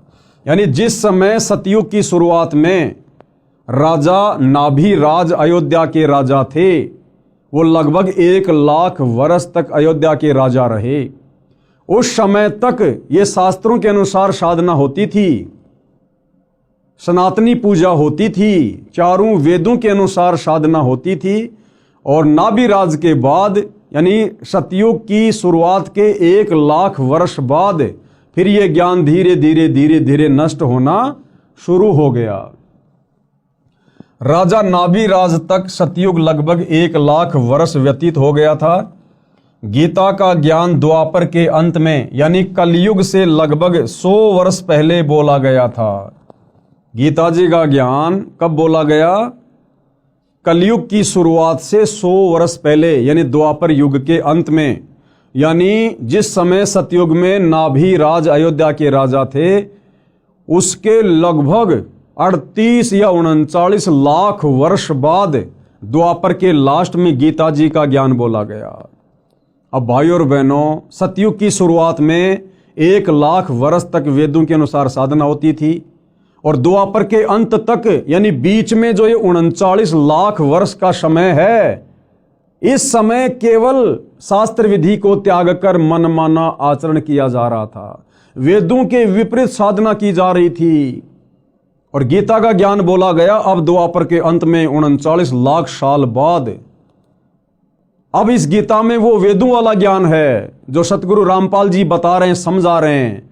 तो अब भगत समाज को वो वास्तविक वेदों वाला ज्ञान स्वीकार करने में जो ज्ञान 39 लाख वर्ष तक लुप्त रहा, ना किसी को पता था ना किसी ने बताया, अब सतगुरु रामपाल जी उसी सतयुग वाले वेदों वाले ज्ञान को और वेदों से ऊपर सूक्ष्म वेद के ज्ञान को जब अपने सत्संगों के माध्यम से बताते हैं, समझाते हैं, तो अब किसी भी समाज के व्यक्ति को आसानी से स्वीकार नहीं हो रहा है। सबसे बड़ी विडंबना सतगुरु रामपाल जी के सामने वर्तमान में ये है। ध्यान से पढ़िए भाई और बहनों, राजा नाभिराज तक सतयुग लगभग 1,00,000 वर्ष व्यतीत हो गया था। गीता का ज्ञान द्वापर के अंत में यानी कलयुग से लगभग 100 वर्ष पहले बोला गया था। गणित की रीति से नाभिराज के बाद यह गीता का ज्ञान 37,87,900 वर्ष बाद बोला गया है। इस दौरान सब ऋषियों ने वेदों के विपरीत साधना की, यानी 37,87,900 वर्ष तक ये जितने भी साधु संत महात्मा ऋषि जिनके बड़े बड़े हम नाम सुनते हैं, विश्वामित्र जी, वेद व्यास जी, पाराशर ऋषि जी, दुर्वासा ऋषि जी, इन्होंने वेदों के विरुद्ध साधना की, तपस्याएं की, वेद विरुद्ध ज्ञान पर इन्होंने दुनिया को लगाया। गणित की रीति से नाभिराज के बाद यह गीता का ज्ञान 37,87,900 वर्ष बाद बोला गया है।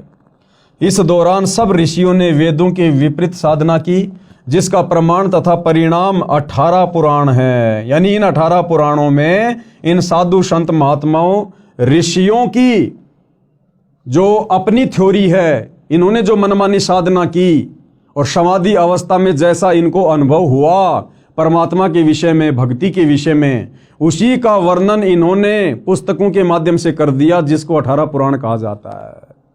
यानी 18 पुराणों में कंप्लीट ज्ञान नहीं है, वेदों वाला ज्ञान भी नहीं है, गीता वाला ज्ञान भी नहीं है। ऋषि विशेष के अनुभव ज्यादा हैं जो हमारे किसी काम के नहीं हैं।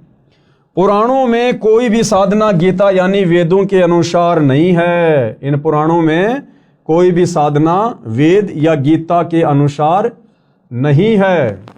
यहां केवल 2 शब्द लिख रहा हूं ताकि बुद्धिमान संकेत समझें। विस्तार से इस पुस्तक में आगे लिखा है। यानी सतगुरु रामपाल जी कहना ये चाहते हैं कि भाई, अगर आपने सत्य आध्यात्मिक ज्ञान समझना है, आपने वेदों वाला ज्ञान और वेदों से ऊपर सूक्ष्म वेद का ज्ञान समझना है, अपने मनुष्य जन्म को भक्ति करके सफल करना है, अपना मोक्ष करवाना है, दुखों से छुटकारा प्राप्त करना है, और जब तक हम यहाँ रहेंगे तब तक आपको सुख प्राप्त करना है, तो आपने बहुत ही धैर्य पूर्वक इस सत्य ज्ञान को जो वर्तमान में सतगुरु रामपाल जी के द्वारा बताया जा रहा है, समझाया जा रहा है सत्संगों के माध्यम से या पुस्तकों में लिखकर, उसको बहुत ही धैर्यपूर्वक और निष्पक्ष होकर सुनने और समझने की आवश्यकता है। प्रमाण गीता के विपरीत साधना का गीता अध्याय 9 श्लोक 25 में कहा है कि जो पितर पूजता है पितरों को प्राप्त होगा। गीता अध्याय 9 श्लोक 25 में लिखा है कि जो व्यक्ति पितरों की पूजा करता है वो पितरों को प्राप्त होगा। यानी हम जो अपने बाप दादाओं के श्राद्ध निकालते हैं, ये पितृ पूजा है, ये भूत पूजा है। हमारे पूर्वज शास्त्रों के विरुद्ध साधना करके वो पितृ बन गए, जिनके हम श्राद्ध निकाल रहे हैं वो भूत बने हुए हैं।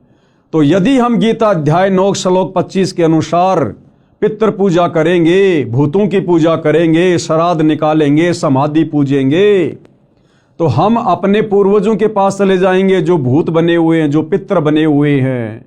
और पितृ तो वैसे ही महादुखी, तो भला कैसे हमारी मुक्ति होगी।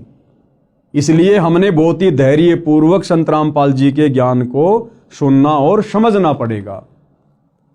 गीता अध्याय 9 श्लोक 25 में कहा है कि जो पितृ पूजता है पितरों को प्राप्त होगा, यानी वो पितृ बनेगा।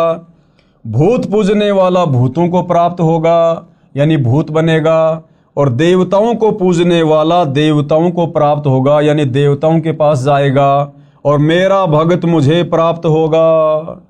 और जो देवताओं की पूजा करेंगे वो देवताओं के लोक में जाएंगे, देवताओं के लोक में जाकर उनके नौकर बनेंगे, उनके गण बनेंगे। और गीता ज्ञानदाता कहता है कि जो मेरी पूजा करेगा, इसकी पूजा गीता अध्याय 8 श्लोक नंबर 13 में लिखी हुई है कि ओम इति एक अक्षर ब्रह्म व्यवहारण माम अनुस्मरण ये परियाति तजन देहम सयाति परमाम गतम। कि भाई अर्जुन, मुझ ब्रह्म की साधना का एक ओम मंत्र है, और जो व्यक्ति अंतिम श्वास तक ओम नाम की साधना विधिवत करता है मर्यादाओं में रहकर, शरीर छूटने के बाद वो मेरे ब्रह्मलोक में आता है। और गीता अध्याय 8 श्लोक नंबर 16 में ब्रह्म कह रहा है कि मेरे लोक में आने वाला भी वापस नीचे जाता है, नरक भोगता है, 84 में जाता है। यानी पूर्ण मुक्ति ब्रह्म के ब्रह्मलोक में भी नहीं है। देवताओं को पूजने वाला देवताओं को प्राप्त होगा, यानी देवताओं के पास जाएगा। और गीता ज्ञान देने वाला कह रहा है कि मेरा भगत मुझे प्राप्त होगा। यदि पवित्र हिंदू धर्म की पूजाओं पर दृष्टि दौड़ाई जाए, यानी वर्तमान में हिंदू समाज जो भक्ति साधना कर रहा है, हमारे ये जितने भी धर्म गुरु हैं, शंकराचार्यों से लेकर छोटे मोटे संत महंत मंडलेश्वर, ये जो साधना हमसे करवा रहे हैं, तो पता चलता है कि लगभग पूरा हिंदू समाज पितृ पूजा, भूत पूजा, देवी देवताओं की पूजा करता है, जो शास्त्र विधि त्याग कर मनमाना आचरण होने से गीता अध्याय 16 श्लोक 23 के अनुसार व्यर्थ प्रयत्न है। यानी वर्तमान हिंदू समाज में जो साधना प्रचलित है, उस साधना के करने से हमें किसी भी प्रकार से रिद्धि सिद्धि या मोक्ष प्राप्त सौपन में भी नहीं हो सकता है। सनातनी पूजा का पुनः उत्थान अब सतगुरु रामपाल जी के प्रयासों से, उनके भक्तों के द्वारा दिन रात उनकी पुस्तकों का, उनके सत्संगों का जो प्रचार प्रसार किया जा रहा है, जिस ज्ञान को आम समाज में उतारा जा रहा है, तो ये सतगुरु रामपाल जी का एक प्रयास है कि दोबारा से सनातनी पूजा का उत्थान किया जाए, यानी दोबारा से लोगों को वेदों की ओर लेकर जाया जाए। ये बाकी जितने भी लोग सनातन की बात करते हैं, सनातनी होने की बात करते हैं, सनातन का झंडा लेकर कहीं भी खड़े हो जाते हैं, रैलियां निकालते हैं, इन लोगों को तो सनातन के सह का भी ज्ञान नहीं है, सह का भी, कि सनातन होता क्या है। असल में सनातनी पूजा का उत्थान, यानी सनातन धर्म में सनातनी पूजा को सतगुरु रामपाल जी पुनः खड़ा करने में लगे हुए हैं। अब ये बात उनके सत्संग सुनने से और इन पुस्तकों को अच्छे से देखने, सुनने और पढ़ने से समझ में आएगी। सनातनी पूजा का उत्थान, मैं यानी लेखक कौन? सतगुरु रामपाल जी। मैं तथा 90% मेरे अनुयायी हिंदू हैं। हमने शास्त्र विधि रहित साधना त्याग दी, यानी जो साधना शास्त्रों में नहीं है, वेदों में नहीं है, जिस भक्ति के करने का विधान शास्त्रों में नहीं है, ना गीता में ना वेदों में, जैसे राधे राधे श्याम मिला दे, ओम नमो भागवते वासुदेवाय नमः, ये व्रत रखना, पितृ पूजना, श्राद्ध निकालना, समाधि पूजना, कावड़ लेके आना, पैदल यात्रा करना, मंदिरों को पूजना, मस्जिदों को पूजना, इस प्रकार की जो साधना है वो सतगुरु रामपाल जी के पंथ में उनका कोई भी अनुयायी नहीं करता है, क्योंकि ये सभी प्रकार की पूजा साधना शास्त्र विधि को त्याग कर मनमाना आचरण है। मैं यानी सतगुरु रामपाल जी तथा 90% मेरे अनुयायी हिंदू हैं। हमने शास्त्र विधि रहित साधना त्याग दी है, शास्त्रों को अच्छी तरह पढ़ा व समझा है, उसके पश्चात शास्त्रोक्त साधना प्रारंभ की है कि हम लोगों ने ये देखा देखी में भक्ति शुरू नहीं की है। हम सतगुरु रामपाल जी के जितने भी फॉलोवर हैं, हम लोग कोई अनपढ़ गवार मूर्ख नहीं हैं, बहुत अच्छे पढ़े पढ़े लोग हैं। और हमने ये भक्ति साधना सतगुरु रामपाल जी से आंख बंद करके स्वीकार नहीं की है। सतगुरु रामपाल जी ने प्रोजेक्टर पर, टीवी चैनलों पर सौ प्रमाण दिए हैं, गीता से, वेद से, कुरान से, पुराण से, सभी धर्म ग्रंथों से, और साबित किया है कि जो साधना वर्तमान में उनके पास है वो पृथ्वी पर किसी अन्य साधु संत महात्मा के पास नहीं है। इसलिए हम लोगों ने अपनी आंखों से सौ प्रमाण देखकर सतगुरु रामपाल जी की शास्त्र अनुकूल सत्य साधना ग्रहण की है, जो कि सर्व शास्त्रों से प्रमाणित है। वह इस प्रकार है। गीता अध्याय 4 श्लोक 34 को भी पढ़ें, जिसमें कहा है कि उस ज्ञान को, सूक्ष्म वेद वाले ज्ञान को तू तत्वदर्शी संतों के पास जाकर प्राप्त कर। अब देखो भाइयों और बहनों, गीता का ज्ञान देने वाला भगवान, आप चाहे उसको श्री कृष्ण कहो, चाहे उसको ब्रह्म कहो, गीता अध्याय 4 श्लोक 34 में क्या कह रहा है, जिसमें कहा है कि उस ज्ञान को, कौन से ज्ञान को, सूक्ष्म वेद वाले ज्ञान को, चारों वेदों का जो पिता है, 5वां वेद सूक्ष्म वेद, गीता ज्ञान देने वाला भगवान कह रहा कि हे अर्जुन, उस सूक्ष्म वेद वाले ज्ञान को तू तत्वदर्शी संतों के पास जाकर प्राप्त कर। अब विचार करो भाइयों और बहनों, जब गीता का ज्ञान देने वाला भगवान अपने हाथ खड़े कर रहा है कि हे अर्जुन, उस सूक्ष्म वेद वाले ज्ञान को, उस तत्व ज्ञान को, जिससे पूर्ण मुक्ति होगी, पूर्ण मोक्ष होगा, कभी 84 में नहीं जाना पड़ेगा, उस ज्ञान को अर्जुन तू किसी तत्वदर्शी संतों के पास जाकर समझ। यानी वो वास्तविक ज्ञान, सूक्ष्म वेद वाला ज्ञान, मुक्ति का ज्ञान गीता ज्ञान देने वाले भगवान के पास भी नहीं है। अन्यथा उस ज्ञान की प्राप्ति के लिए अर्जुन को तत्वदर्शी संतों की शरण में जाने को नहीं बोलता। अगर गीता ज्ञान दाता के पास वो ज्ञान होता, अगर गीता ज्ञान देने वाला भगवान तत्वदर्शी होता, तो कह देता कि अर्जुन ले बैठ सामने, मैं तेरे को सत्संग करके सुनाता हूं वो ज्ञान। लेकिन गीता ज्ञान दाता ने स्पष्ट कर दिया कि भाई वो ज्ञान मेरे पास भी नहीं है जिससे पूर्ण मोक्ष हो जाए, पूर्ण मुक्ति हो जाए, जन्म मरण सदा के लिए समाप्त हो जाए, ये जीवात्मा मुक्त होकर सनातन परम धाम सतलोक में चली जाए।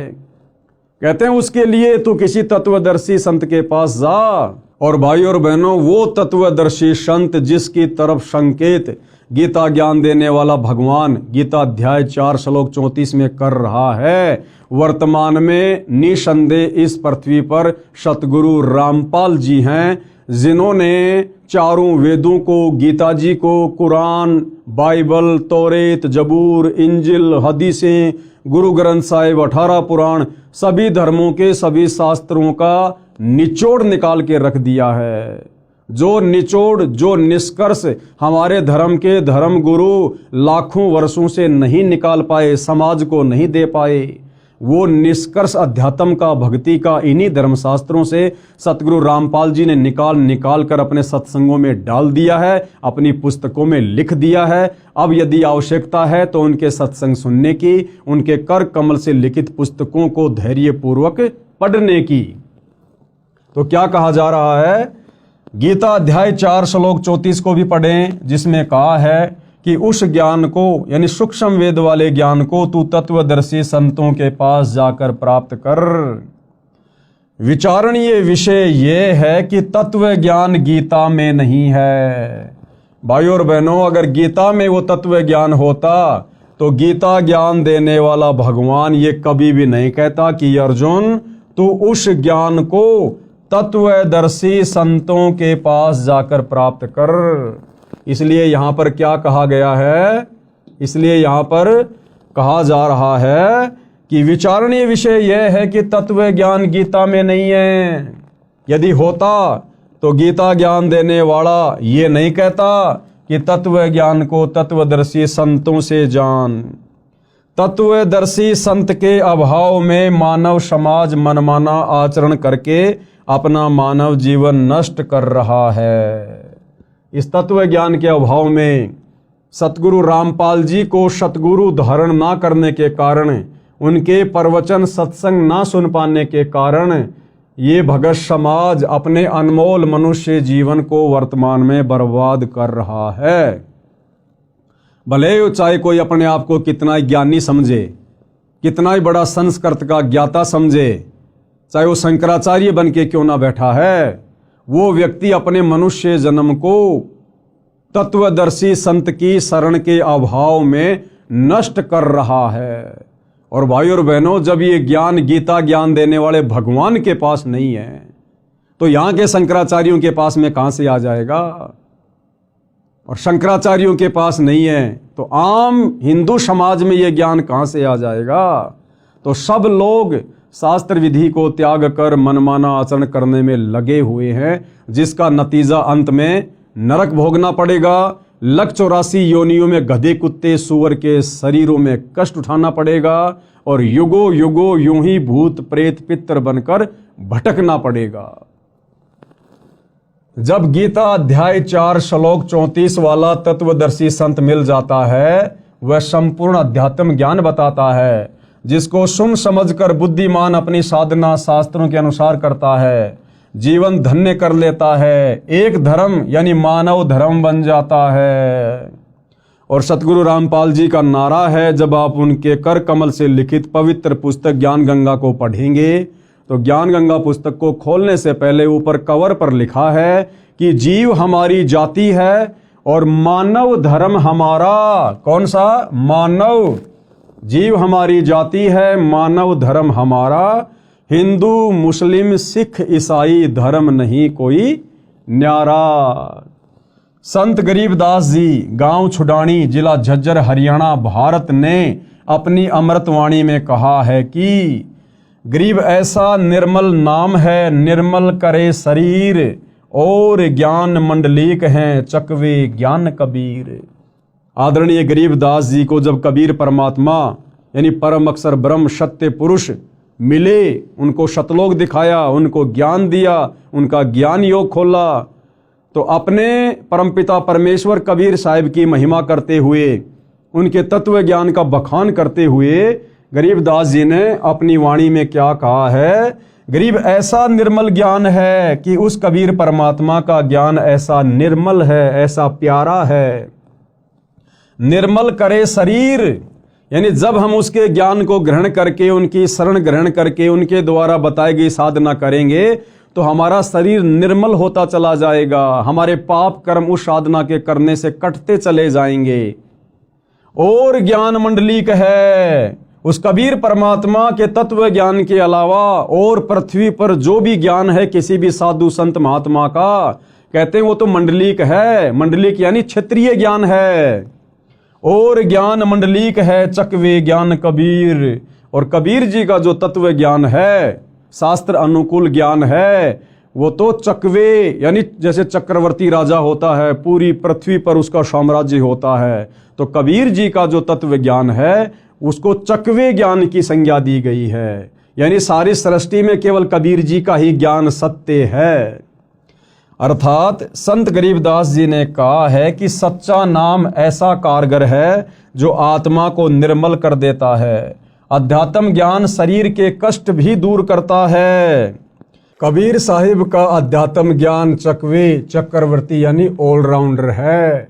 अन्य ज्ञान मंडलिक यानी क्षेत्रीय यानी लोक वेद है। संत गरीबदास जी को 10 वर्ष की आयु में परमात्मा सर्वोपरि लोक सनातन परम धाम यानी सत्यलोक से आकर गांव छुडानी, जिला झज्जर, हरियाणा प्रांत में मिले थे। उनकी आत्मा को ऊपर ले गए जहां परमात्मा रहते हैं।